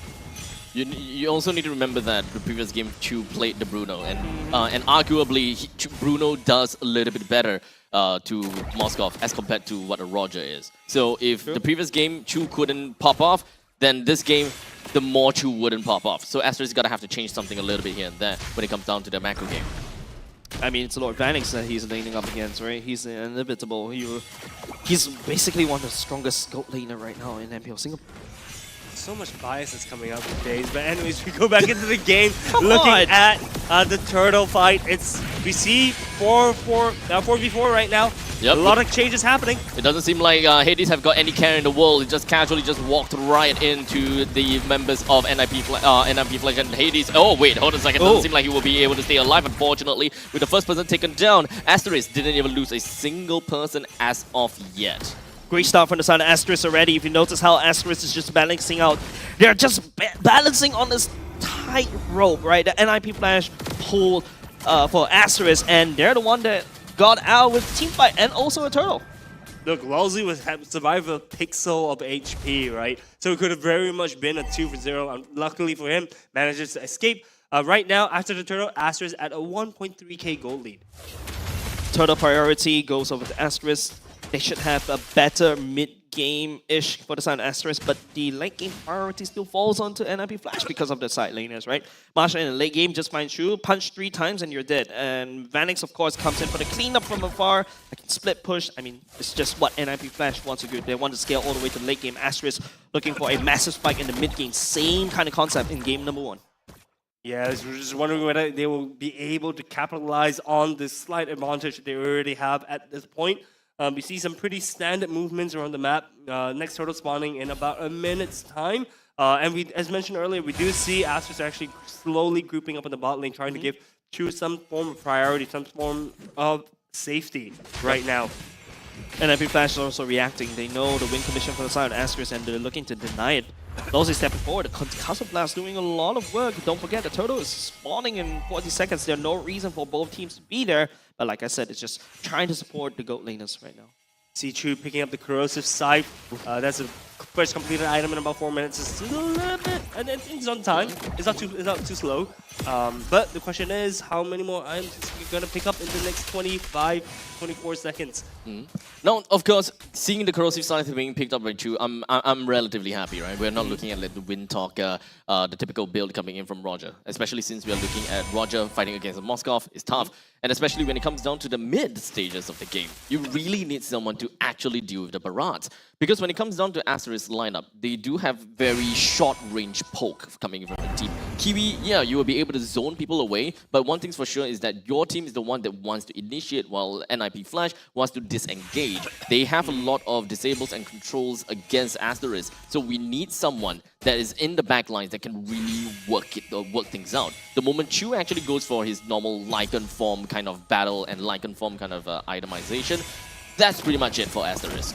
Yeah, and it makes Roger kind of a flexible marksman, right? And that's the power of a Roger, and that's why he's being picked up as one of the favorite gold laners right now, right? You build a different item, his playstyle changes, and that's the beauty of Roger. I saw JH picking up a brute force breastplate as his first item. That's not a normal item that you see on Boxia this early. I mean, I can kind of understand where it's coming from. The 15% crowd control reduction is ultimately very important, especially since they're dealing with a Barrage, an Aurora, as well as a Minotaur. And not only just that, it also lends to more chaseability, right? And also a bit of a tankiness built in, right? As long as you're landing those first skills, JH looking for the roll. We'll be able to find Hades though. Curtizi around there does have immortality. The stun doesn't go in. The ultimate. Oh! The rest are coming in from Bear, just gonna be creeping down onto Hades. But Curtizi knew exactly what he needed to do and completely froze everyone in place, literally and figuratively.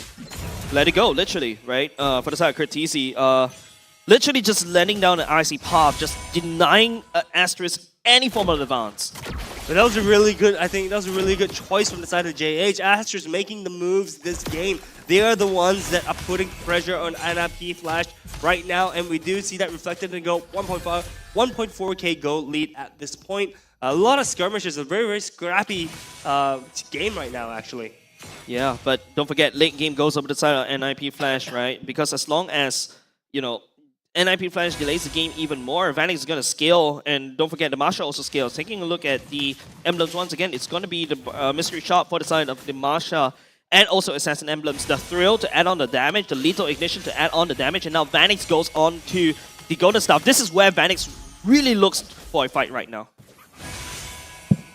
Yeah, Vanix is looking really, really good. Golden Staff on Moskov is very, very, very Ooh, scary. FMM! Oh, just go with the Circling Eagle, just connects onto Longzi as well as Vanix, but it's a quick disengage from them. They're not going to dabble in this any longer. That guiding working was really sus coming off from FMM. That would have brought Chu all the way to the snapping jaws of NIP Flash, but now NIP Flash, we're just going to forgo the turtle. They're looking to scale all the way to late game because once Curtizi does have his items, he's going to just also output the damage. This is the strongest point for side Asteris, and Asteris is not taking advantage of it. Not taking advantage of it because NIP Flash is turtling, right? They are playing very, very well. They know what objectives they need to take. They know when to pick the battles. NIP Flash is just trying not to get picked off. Asteris, the time frame is closing in, is drawing ever so short at this point. They are all grouping up at the bot lane right now. Let's see if Asteris is going to be able to pick off anything from NIP Flash. Now we have pretty much come into the mid stages of the game, and Asteris, they have managed to get themselves one kill. Great, right? But we're talking about a Roger. And typically a Roger would require a lot more of a snowball in order to really pop off. But you don't require a snowball for a Roger to work. So that's the difference, right? At least when we are looking at the Holy Trinity that's being built up on the Roger, we can still definitely see the Roger try to do something against Hades, which could be one of the most important players and the most difficult player to deal with. Because Kiwi can at least still deal with Diablo to a certain extent, and we do have Bear that can jump onto Vanix. All of the main damage dealers would be dealt with, except for Hades. Except that he's not really a damage dealer, but his stomps are pretty painful. Yeah, we're 9 minutes in. None of the first tier turrets are down yet. We're going to go in the long run, guys. This is such This is going to be going long game. No, but you see, the longer the game goes, the better it is for NIP Flash. Right? That's right. We talked about that quite a bit. But if you're taking a look at the items on the side of the gold laners, they both have 2 items completed. Both of them building up into that last part of the Holy Trinity. And it's very even across the board, man. It's 1k gold lead for Kiwi. That's what I see. Something interesting from the side of Kiwi is that he doesn't really prioritize on the ice cream. Oh, finally! 9 minutes, 30 seconds. First turret down. Wow. After a long time. This game is actually really done slow. And coming in from Asteris' side, they actually want to engage in battles a lot more. And just as I said it, they're just going to be jumping themselves right down to Hades, hoping that they will be able to bring him down with just a sliver of health. He is just going to be slipping off the cracks of Asteris, and that is such a big waste. Asteris have wasted and used up so much resources just to try to bring Hades down. And now Kiwi finds himself in an unopportunistic moment and finds himself dead. Yeah, Kiwi pathing the right there doesn't make sense. But you can start to see what Asteris is doing, right? Chu is actually keeping Vanix in check. Denying Vanix from joining Teamfight actually allows Asteris just output the damage against NIP Flash. Don't forget, Asteris does have a lot more consistent damage as compared to NIP Flash, which is mostly burst and that small little window. And you can see in a long team fight, Asteris should be able to win this, but hold on a second, GH! In the middle and in the hearts of the enemies, he's just going to be nommed right down, and Hades also takes the Lord for himself. Chu did manage to bring Diablo down, while Bear on the other side brings Lawlessy down. So most of the main damage dealers coming from the side of NIP Flash is taken down, except for Vanix. They can definitely try to turn things around, but we're looking at 3 versus 5. And with a Lord coming in from NIP Flash, it makes no sense to continue. Yep, Chu focusing on the turret right now. Before the Lord comes out, NIP Flash will lose that mid lane for now. But NIP Flash does have a Lord marching up against Asteris soon. But it's still a baby Lord, so not too bad for Asteris to handle. Actually, I was going to say, so you know the previous team fight, Kiwi actually played that very well at the start of the team fight, right? So Diablo tried to burst Kiwi down, but he was able to use his ultimate to get back away, back to full HP actually. So bit of a question for Diablo whether he's picking the right targets, but Kiwi playing that very well. Probably one of the first main team fights that we have coming in between Asteris versus NIP Flash. But we're just going to hold that thought for a tad a little bit because NIP Flash seems like they really want to engage themselves over here. Okay, no. So, my original concern, Hades. That was always the concern. Is there anyone that can really deal with Hades? Because right now, what we saw from Asteris is that they did manage to deal with Diablo before. But for now, JH, the guiding wind, gets himself away pretty fine and dandy over here. But they still don't have an answer to this big dinosaur, man. Yeah, I think the only answer for the big dinosaur is Chu, and that's why you go for the attack speed items. Don't forget, Chu in the human form does damage based on percentage HP, right? So that's basically a tank shredder. And once he's got Hades down low, he becomes more of an executioner. And now FMM, Vanix getting caught out of position just a little bit, dashes out of the way, burns the flicker as well to safety. Spread destruction. Nom nom nom. Right down onto JH. And he's going to be focusing down everything. The Frigid Glacier unfortunately did not manage to connect, but we do know that the Hailstone Blast does do quite a bit of damage. You're going to have to look out for that. Diablo comes in between and managed to find the proxy, brings FMM down and pushes the rest of Asteris away. Yeah, Asteris right now, the fight's getting destroyed. The NIP Flash is just sending 5B, just 5B4 is just very messy for the side of Asteris. They're just out of position. They're trying to reinforce, but NIP Flash, this is just massive death ball stomping across Asteris. Look at Bear. Bear was just in the bush the entire time. He was not able to find an angle to just burst anyone down, and he's just it's basically 4v5 the entire game. Unfortunately true, yeah, because we haven't really quite seen a lot of sacrificial play coming from Bear, despite Bear actually being the post 4 position. We gotta have to see a little bit more presence from Bear, be it trying to distract the opponent's attack a little bit, or actually jumping over the back lines to deal with someone. In fact, when it comes down to Katizi, his Pride of Ice actually has been online for the longest time ever, and I haven't really quite seen it popped before. He hasn't died.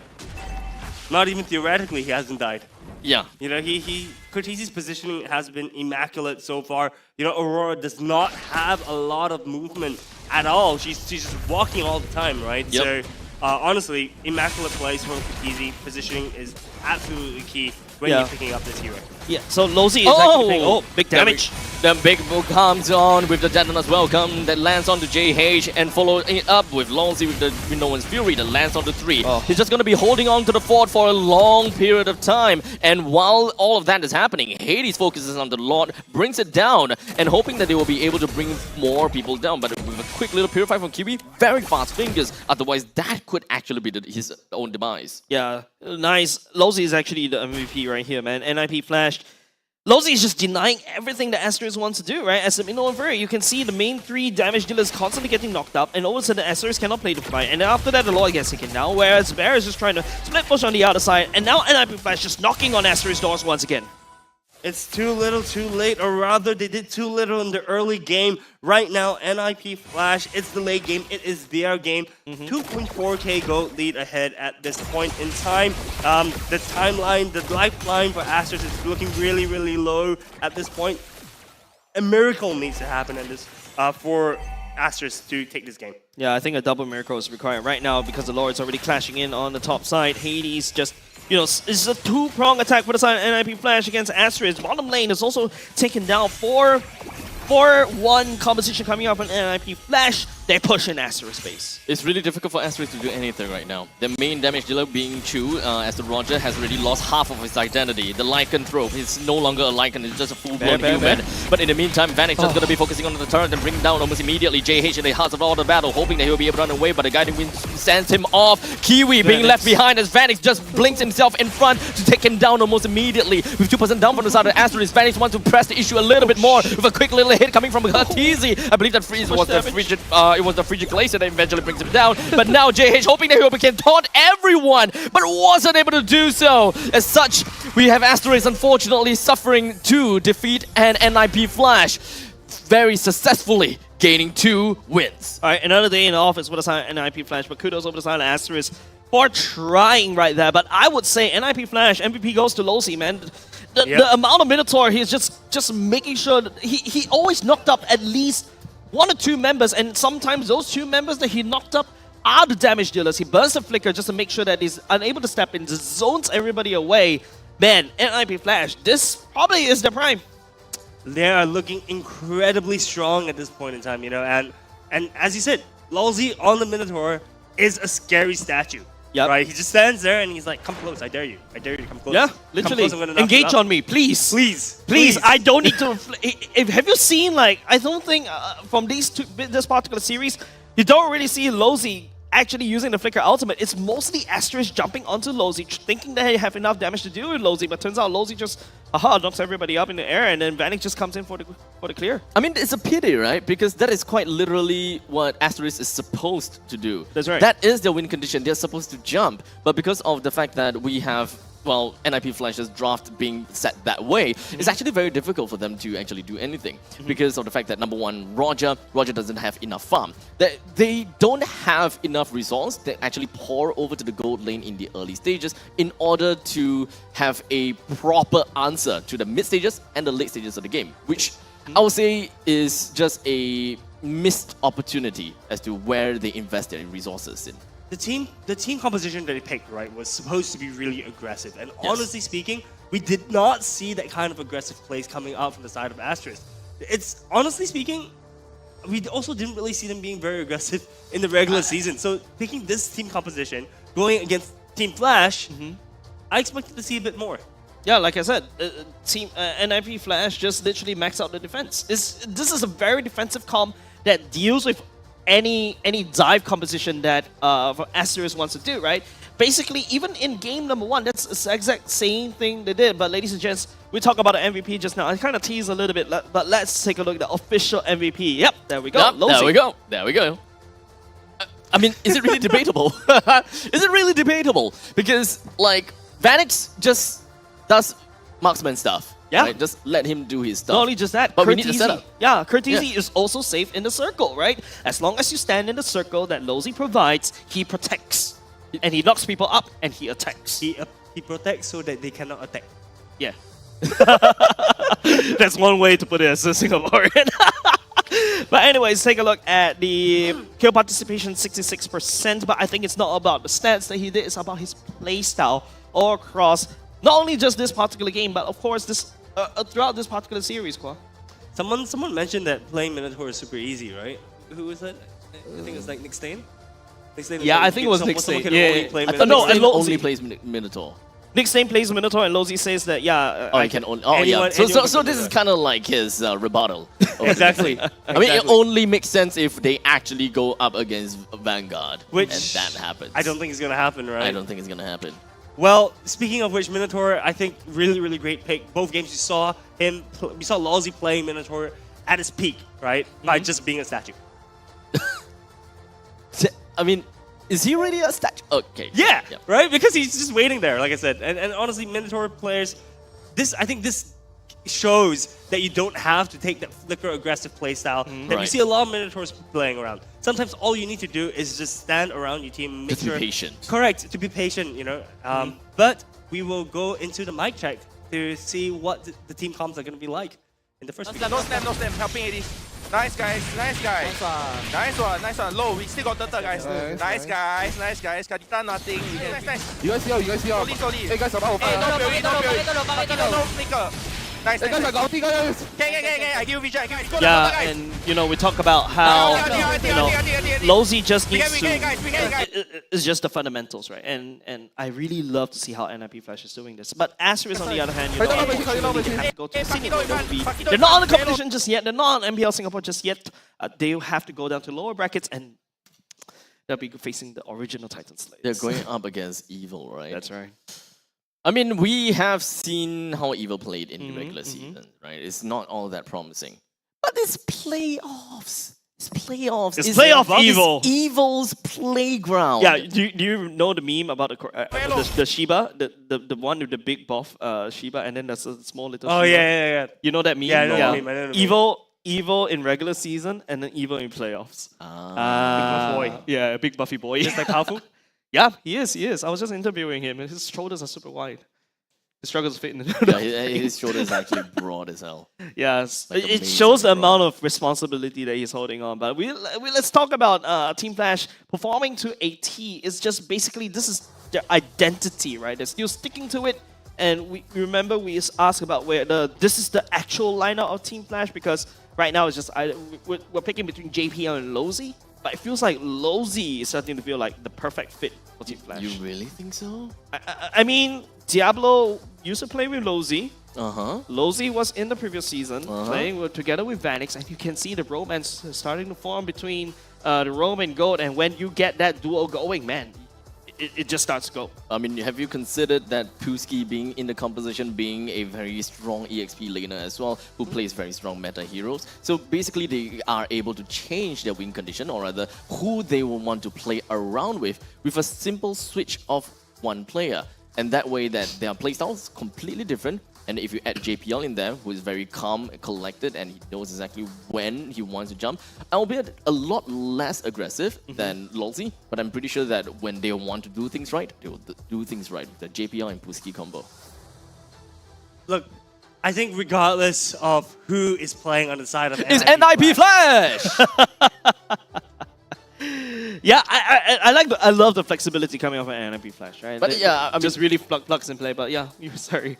I just want to hear from you now. Which is very random. No, I was gonna say, right, I think regardless of who is fronting the NIP Flash lineup, NIP Flash is the undisputed top dogs right now. They're the undisputed team to beat, right? We love to see the different playstyles, and we saw them during the regular season, right? They constantly changed up the lineup. They constantly were like having a little bit of fun. Let's be honest. Right, and this is the first. I'm not even sure if they were like quote unquote serious. Serious, yeah, exactly. Right, we saw the Aurora being picked up. We've never seen the Aurora this entire season. Not at all. Right? Not at all. Not at all. So we've seen them try out new things even during the playoffs, by the way. Right, and this is also a slightly different Team Flash from what we saw during the playoff season. Sorry, during the regular season, because the regular season they just kept being very aggressive, right? They kept taking kills and snowballing the lead from there. Yep. Right, so I'm curious to see what else they have hidden in their pockets. Yeah, we should be able to see, like, especially when we move towards up the playoff brackets, right? Because right now they're going up into straight into the upper bracket finals, right? Like basically, if they clear that one game, they're just secured. They secured grand finals. That's it. Semi-finals. I mean, semi-finals then grand finals, right? Correct. Yeah, so they're already one step closer into going to the grand finals. But ladies and gents, let's take a look at the MVP highlights right here instead. And woo, it's like what I said. It's just basically just mostly Asteris trying to go up against NIP Flash. And this is how I foresee, right? If it's represented by a scene. It's just one little kid trying to grab candy from the adult, and the adult is just like, yeah, you just keep trying, and the arm's just failing right there. That's how I imagine it. To be honest, right now, I mean, my eyes is just on Lolzy this whole time, right? And if I'm him and I'm playing on the, if I'm playing this game, I will be like, why is my job so boring? Because all he did was walk around, soak damage, position himself correctly. Oh, people come at me, press one button, boom, everyone flies up. I mean, it sounds easy, but obviously when it comes down to the execution itself, it's not easy. Lolzy just makes things look easy. Yeah, I mean, they're pro players, right? It's their job to make things look easy, and we try in a ranked game, and we get reported. Yes, and I'll have a 0/15 Minotaur. Totally not from personal experience. Oh, have you played a Minotaur before? It looks as if he's I said no. from PTSD, man. I said no, it's not from personal experience. Sounds as if there's a little bit of a story going on there. Yeah, we gotta have to dig his history right there. But anyways, ladies and gents, coming up next should be going into the analyst section very, very soon. But I mean, this is actually a very good series coming out from both these two teams. They're starting the playoff strong, but before that, let's take a look at the stats right now. I'm going to give it to Quad to kind of look through the items. All right, so for the gold laners, we actually do finally see almost a 6-item build coming out from Chu this time around, so not that 3.5 items that we saw earlier. But on the side of NIP Flash, 6k gold lead, almost 7k gold lead actually in 15 minutes. Actually, both games. This game felt a bit longer, but both games was about 15 minutes. Yeah, 9 minutes in, we only take down one turret. That's and 1 kills only. And this just goes to show that Asteris knows that they cannot tango with NIP Flash. And when they decided, okay, you know what, we're losing our priority, we have to try to do something, and then they just got smacked by NIP Flash. Yeah, but we also saw how quickly the game accelerated, right? Once it hits the late game. The second it hit the late game, NIP Flash really took and snowballed the way, well, they almost bulldozed their way down the game. You know, we see 9 turrets being taken at the end of the whole series, at the end of the whole game, and it was a resounding victory on the side of NIP Flash. Emblems-wise, anything stands out? Yeah, I think it's just the same thing coming up from Diablo, especially trying to get into the later parts of the game. Chu going for the Weakness Finder instead of the Impure Rage, because this is more of a normal, not say normal build, but more of a Holy Trinity build. He goes in, he knows he needs to shred, so he prepped for that. And oh, something, okay, hold on a second. That's a common emblem coming up from Chu instead. I know Roger have mana issues, but yeah, him going for the common emblem hopes to stay in lane even longer. But Vanix, on the other hand, going for the tenacity instead of the Master Assassin. He knows he has to go to the late game. Yeah, I think interesting adaptations, right, that we see from the side of Vanix going from game 1 into game 2. Noted that Asteris had a little bit more disruption, I guess, on the side of Asteris, so he opted for the tenacity instead. One thing, of course, when we're looking at Chu's emblems, I wouldn't say that the emblem is going to make a huge difference in their game, right? Nope. But it's definitely going to help a little bit when it comes down to the laning phases.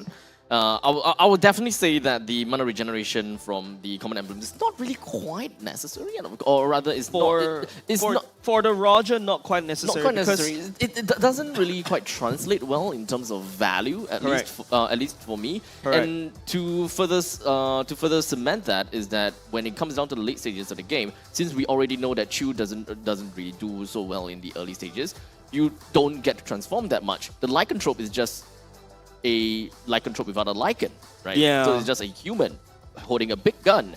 There's no point in, kind of transforming, and you won't even have mana issues anymore at probably mid stages of the game. Yeah, and right now I think it's just all about how Courtesy as well. Before we switch over to the scene, right?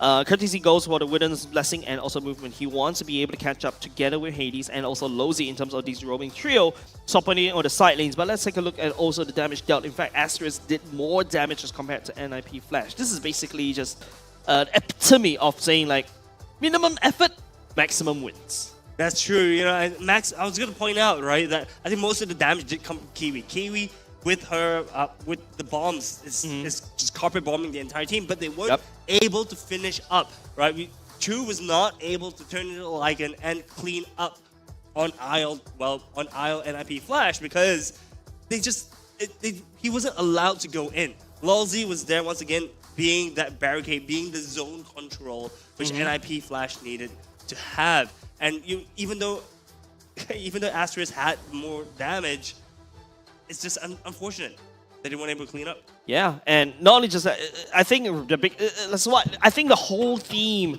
of this particular series is basically NIP Flash says, yes, engage on me. Just come at me, bro. Literally come at me, bro. I got so many tools to slow you down until this engage. Asteris try to go for even more. They're committed to the playstyle, right? They go for the dive combat. It doesn't work. It's really unfortunate, I was just gonna have to say. It's pretty tanky. It all boils down to the early game. The early game, the moment that you did not manage to funnel most of the resources over to the Roger, the game is doomed. You don't have enough money onto the Roger to actually deal with Barats. We can obviously tell, Kiwi as the Lilia is able to deal with Masher pretty fine. Bear didn't really quite have much presence in the game, so he didn't really quite touch onto Aurora. The Pride of Ice has always been active the whole time. So at least when it comes down to individualistic micro matters, we do have the two main damage dealers that didn't really quite manage to put their presence into the game solely because of the early stages, which is a pity. Yeah, I always look at Bear, right? Like I would have thought like you would want Bear to be able to start to split push, knowing that, okay, you know what, my dive comp is not working, I want to see more splits, right? There's no adaptation going into the later part of the game, and Team Flash was just able to play his own game. All right, in my opinion, I really wanted to see Bear be more aggressive. We saw a lot more aggressive plays happening during the regular season, so seeing him like this, it felt like a bird with his wings clipped, right? But I want to hear what Analyst has to say for the two matches, so over to you, Ken. Yes, do I have a lot to say right now? This is a bang of a series, first game of the day. Flash, NIP Flash showing us how it's done once again against Asteris this time. Now, a big question here is when you go in a game, right, who do you focus on? You are supposed to build on your win condition, and boy did Flash did that. Now, the first thing first, I want you to take a comparison between the two goal laners, between Asteris as well as Team Flash. I'm going to show you in a short while what the difference is right here. As you can see, Vanix is already going crazy with all the movements across the map on them. At the meantime, you have two on the other side who is busy getting caught by the Lousy, right? Lousy does a very good job on his control to make sure he gets the vision, as well as to provide a lot of deterrence and damage on them as well. Now, this is the first count of the game. They got, I think, one of the first few lots. So, moving on, you will see why little things matter in this game. So, he actually Vanix to care off the rest of the backlines for Chu especially, which then allowed him to just get in a bit more damage as time went by. Now this slight advantage they got for themselves earlier in the game in the 14.5-minute mark. Transition to, lo and behold, the same situation as game 1, right? So we have a tier 3 at the top end, at the bot also being threatened once again. Asteris, I mean history, but what can you do? It's NIP Flash. You can try, right? So what's going to happen here? They're going to take this once again. Now, there's a couple of things that happen. 4 moments matter in, and I'm referring to like this. Radiant armor on Lousy as well as the Hunter Strike on Diablo, increasing the defensive attack portions of the composition as well. More importantly, is to deal with the huge problem because of the shockwave, a lot of the burst damage coming in, dealing AoE damage across the lineup of NIP Flash, which didn't allow them to really push the game. And once they had the Radiant armor on Lousy, job's done, right? He was able to soak damage as well as out the pain. Well, now what's going to happen here from this point on? They're going to, a lot of damage, structural damage across the base of Asteris. One thing I want you to keep your eyes on, and that boy is my boy, Curtis here. He did a very, very sick play towards the middle of this. There's one more thing, right? It's not just about how well the attackers do. It's also the defense. Oh, and this comes in. Lilia has a lot of burst damage. There's a lot of wasted damage. The mid, well, right? Kiwi actually took a lot of the shockwave, which didn't much without set. Now, this is where the shocker comes in. I want you to take a look at the health bars. Now, next thing is Curtis here with the timing that allows them to win this huge fight with catch. Bear as well as JH, the main 2 tanks.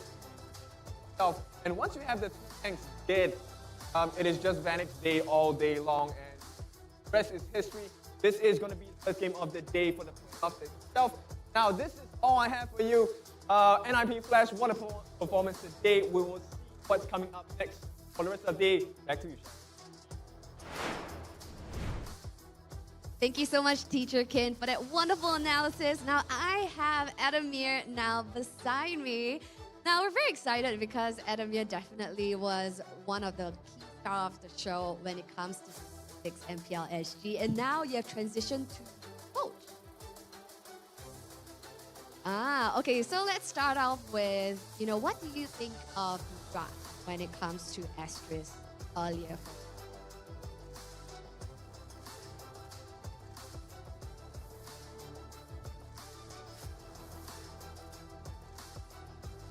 Okay. Like bad in the terms of like unpredictable, you weren't quite sure what they're gonna pick, or in what sense?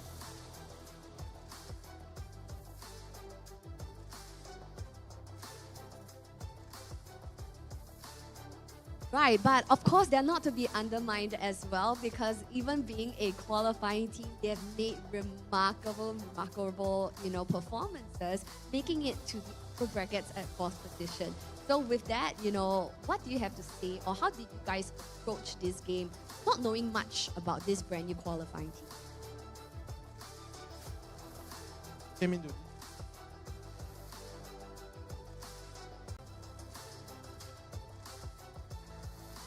Right, and of course, coming into this game, you guys had a 2-week break before we head on over to the playoffs. What adjustments did you guys make, learning from the regular season before coming into the playoffs today? We did a lot of expansion in the regular season. 2 weeks were more for us. What we want. In terms of roster, or in terms of like direction and draft? Definitely both. Even though it's the playoffs already, you'll be surprised. Oh, there still might be surprises? I guess. Not just in name also, from Team Flash to NIP Flash, but we still have more surprises in store. Maybe. All right. So, okay, of course, you guys as defending champions are gunning for the championship once again right here in Singapore. So, with that being said, how confident are you guys taking the championship this year? I think we are all quite confident that we also respect our teams like. Right. So as coach, who do you see you will face off if you're gunning for a championship? That will be grand finals, right? Who will you be anticipating to see? Manifesting. I think RSG and Bleed is quite 50-50, but if I had to choose one, it would be Bleed. Oh, okay. So that's the next match that's coming up. So perhaps, you got your lucky coins on Bleed. Yeah. On Bleed, huh? All right. So we heard it first. Thank you so much, Adamir, for this wonderful interview. Thank you. So guys, that was Adamir that we have right here from NIP Flash. New name indeed, but same amazing all-star faces and stellar performances that we have seen over at the Land of Dawn.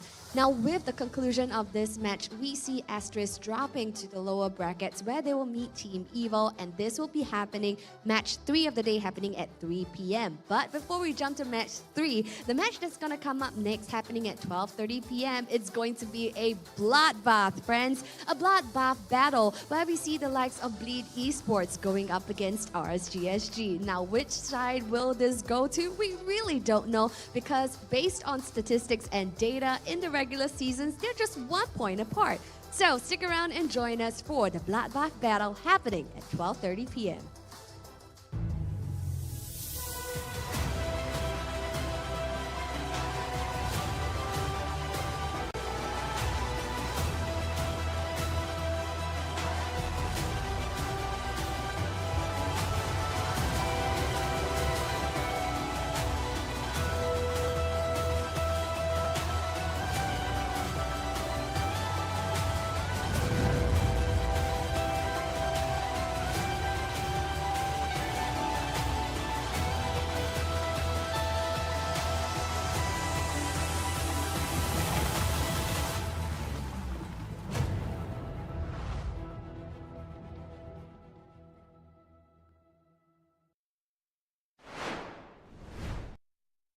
crispier chicken McCrispy? So much crispier. Bite into an even crispier crunch with the improved Chicken McCrispy. Now, wouldn't that be nice?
OSIM.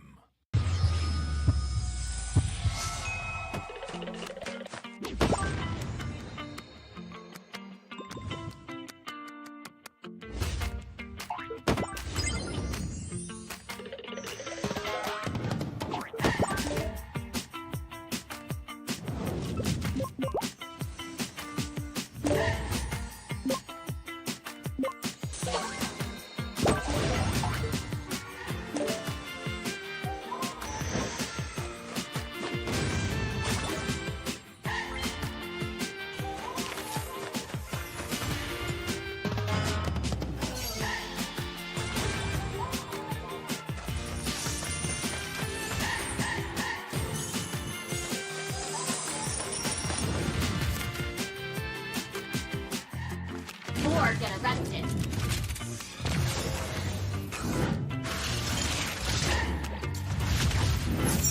This will sting. You have my word.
私は強くなるんだ。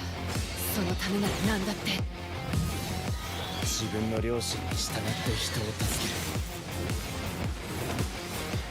ける。オーラってやつは隠してもにじみ出るもんだからな。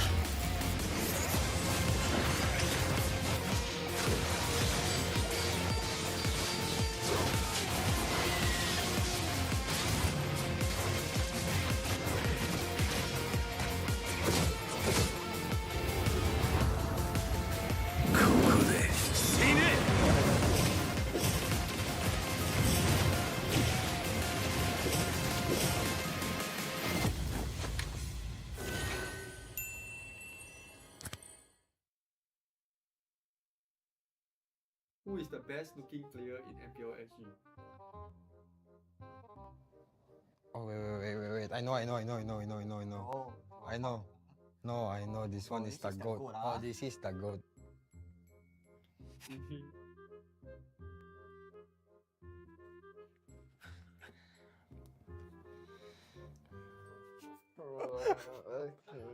You sure easiest or not? Easy or hard? Best looking player. This one eh. Handsome boy. Handsome boy. Ken from manga. I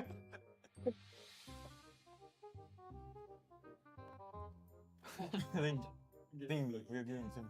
Yeah. 3, 2, 1.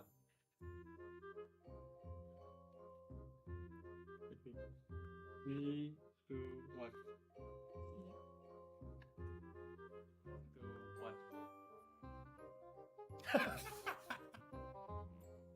这个哟，这个 I don't know what to say. 3, 2, 1. Must. Didn't he have a different name? You write the current name. Okay. Oh, easy game, bro. Oh? Oh. Like you say the old name or the new one? The answers? Okay. So easy ah. Wow. What's the old name? Dante. Not Dracula. 3, 2, 1. Technically both correct. Oh, okay. What the heck? Wow, this one I know. Wait. Huh? Oh. 2, 1. Eudora is correct. Yeah. That time her skin color, the basic one was red, bro. I forget Eudora. Huh? Wait, bro. Okay.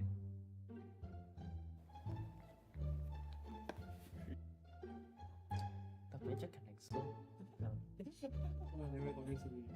Ah, 3, 2, 1. Slow.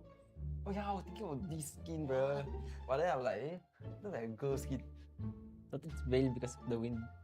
I got it. There's no way. There's no slow.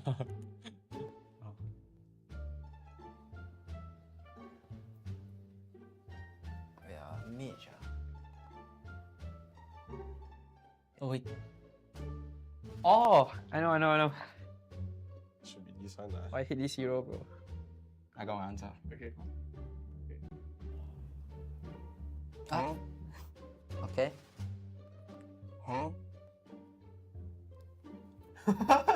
Wait. Like a universe ah. Looks that familiar. Oh, okay. Let's see whether it's correct. This one is, you can't even guess it. It's near impossible. Oh. You know the light bulb? Yeah. They super zoom into it, bro. I'm done. Please. Okay. Can we read answers? Okay, correct. We'll look at the correct answer. Wow. I forgot about that hero, bro. Supposed to be your main, your main. Because he got one. I wanted to guess the Ellie special skin, but then like I realized that the powers was not like featured in the box. Yeah, but he said it was default skin. Yeah, that's not to be a default skin. Universe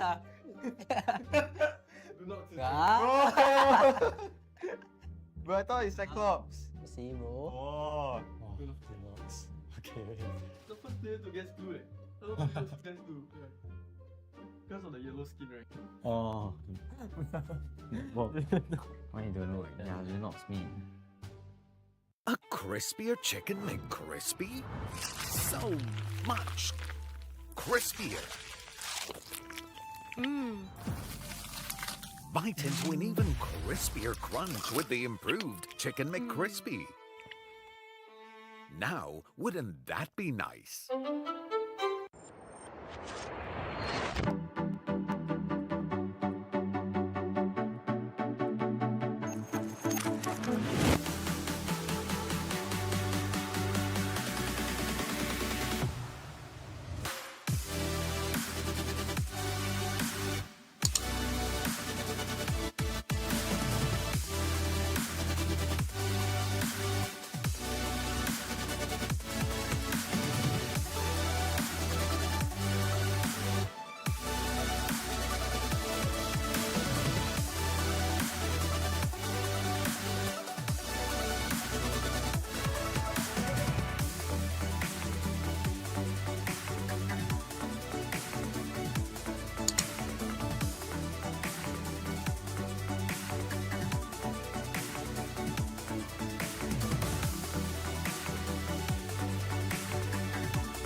OSIM.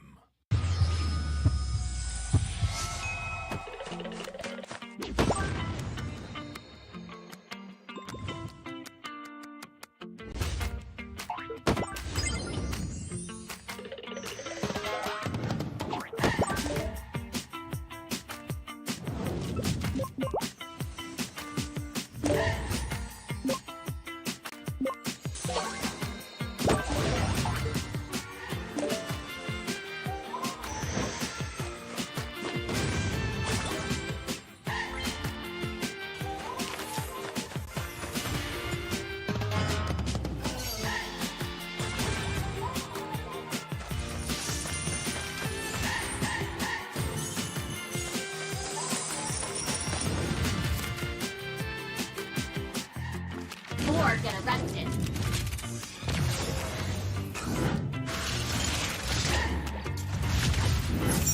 This will sting.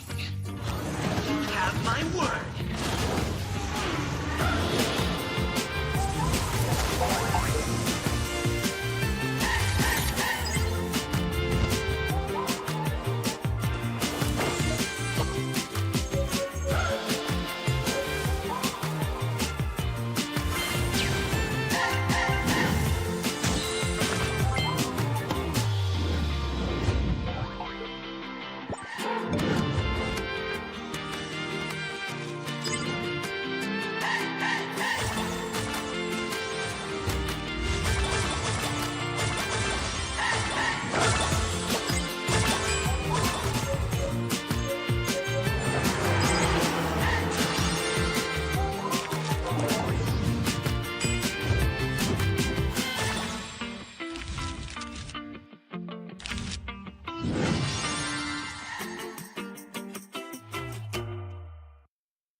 少し乱暴しようか。私は強くなるんだ。そのためなら何だって。自分の良心に従って人を助ける。オーラってやつは隠してもにじみ出るもんだからな。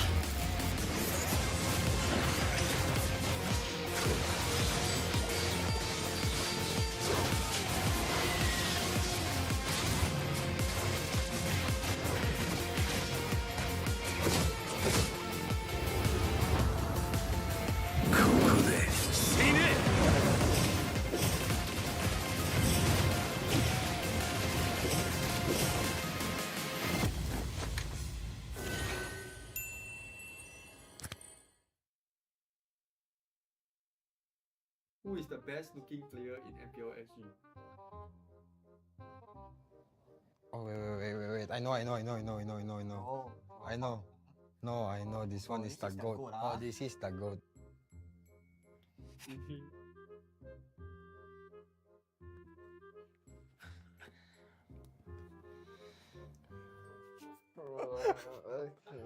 You sure easiest or not? Easy or hard? Best looking player. This one eh. Handsome boy. Handsome boy. Ken from manga. I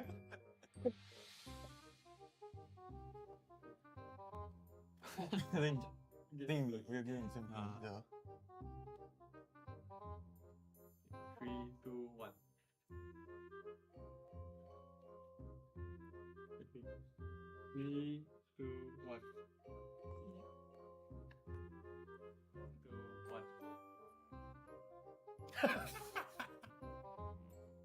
这个哟，这个 I don't know what to say. 3, 2, 1. Must. Didn't he have a different name? You write the current name. Okay. Oh, easy game, bro. Huh? Oh. Like you all say the old name or the new one? The answers? Okay. So easy ah. Wow. What's the old name ah? Dante ah? Thought Dracula. 3, 2, 1. Technically both correct. Oh okay. What the heck? Wow, this one I know. Wait. Huh? Oh. 2, 1. Eudora is correct. Yeah. That time her skin color, the basic one was red, bro. I forget ah. Eudora. Huh? Wait, bro.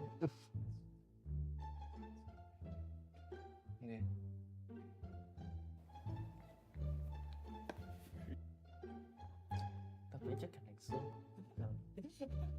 Obviously. 3, 2, 1. Slow. Oh yeah, I was thinking of this skin, bro. But then I'm like, looks like a girl skin. Thought it's veil because of the wind. Oh. I got it. There's no way. There's not too long.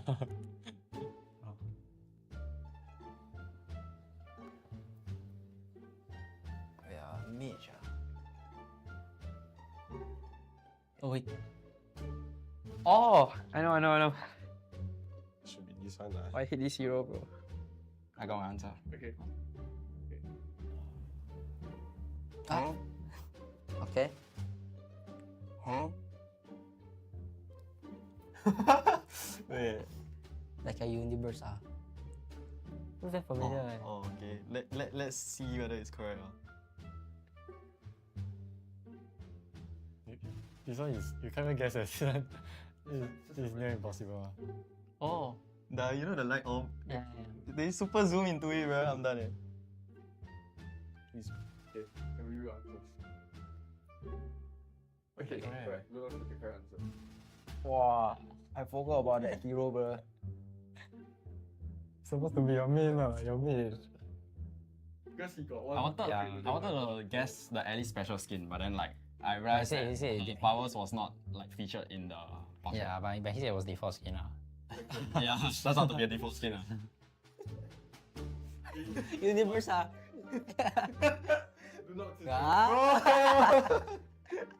Bro, I thought it's Cyclops. See, bro. Oh, deluxe. Okay. The first player to guess 2 eh. The first player to guess 2. Because of the yellow skin, right? Oh. Why you don't know? Yeah, you not me. A crispier chicken McCrispy? So much crispier. Bite into an even crispier crunch with the improved Chicken McCrispy. Now, wouldn't that be nice?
OSIM.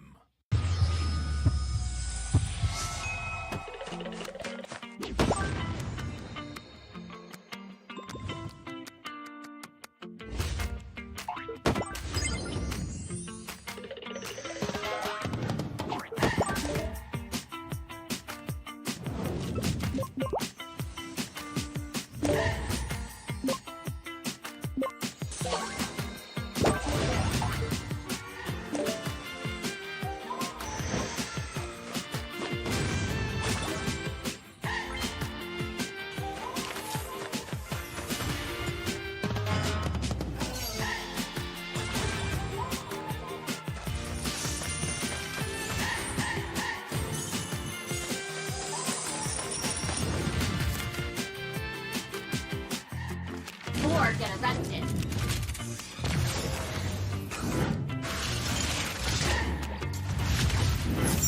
This will sting. You have my word.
少し乱暴しようか。私は強くなるんだ。そのためなら何だって。自分の良心に従って人を助ける。オーラってやつは隠してもにじみ出るもんだからな。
And welcome back, everyone, right here to MPL SG Season 7 Playoffs. Now, this next match that's going to come up real soon is a highly anticipated match as we see a rematch of the final day of the regular season where Bleed Esports did a convincing 2-0 sweep against RSG SG. But remember, the regular season is but a preview and anything can happen right here at Playoffs. Now, with that being said, this is a match that promises a high-octane and close match as we see two very evenly balanced out teams. Now, they will be doing all of their best to make sure that they have a point to prove as well as the dream to stay in the upper brackets and vie for that championship that is MPL SG.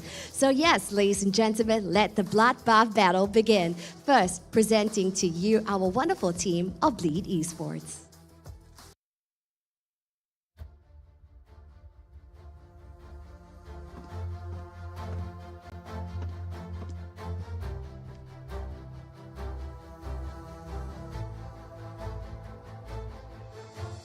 So yes, now we see the wonderful faces of Bleed Esports looking shiny and dandy right here as they stand before you.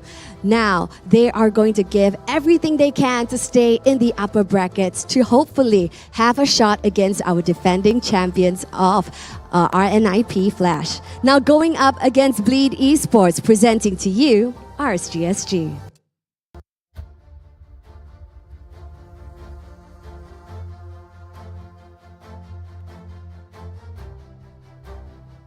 Now, the boys have definitely come a long way, especially in the regular season where people have doubted them. With this brand new RSG SG roster, can they make it? And definitely they have right now standing in the upper brackets, going to give everything they can to remain in that position. Now, this is an epic battle that's about to unfurl over at the Land of Dawn. Now, we know that RSG SG is not going down without a fight. Given that 2-0 sweep in the regular season, they will definitely give their all right here for match 2 of playoffs day 1.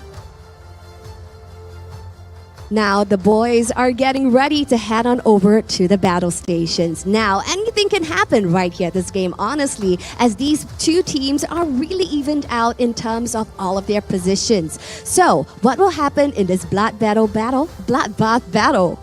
Wow, what a mouthful. Let's head it over to the boys to take it away.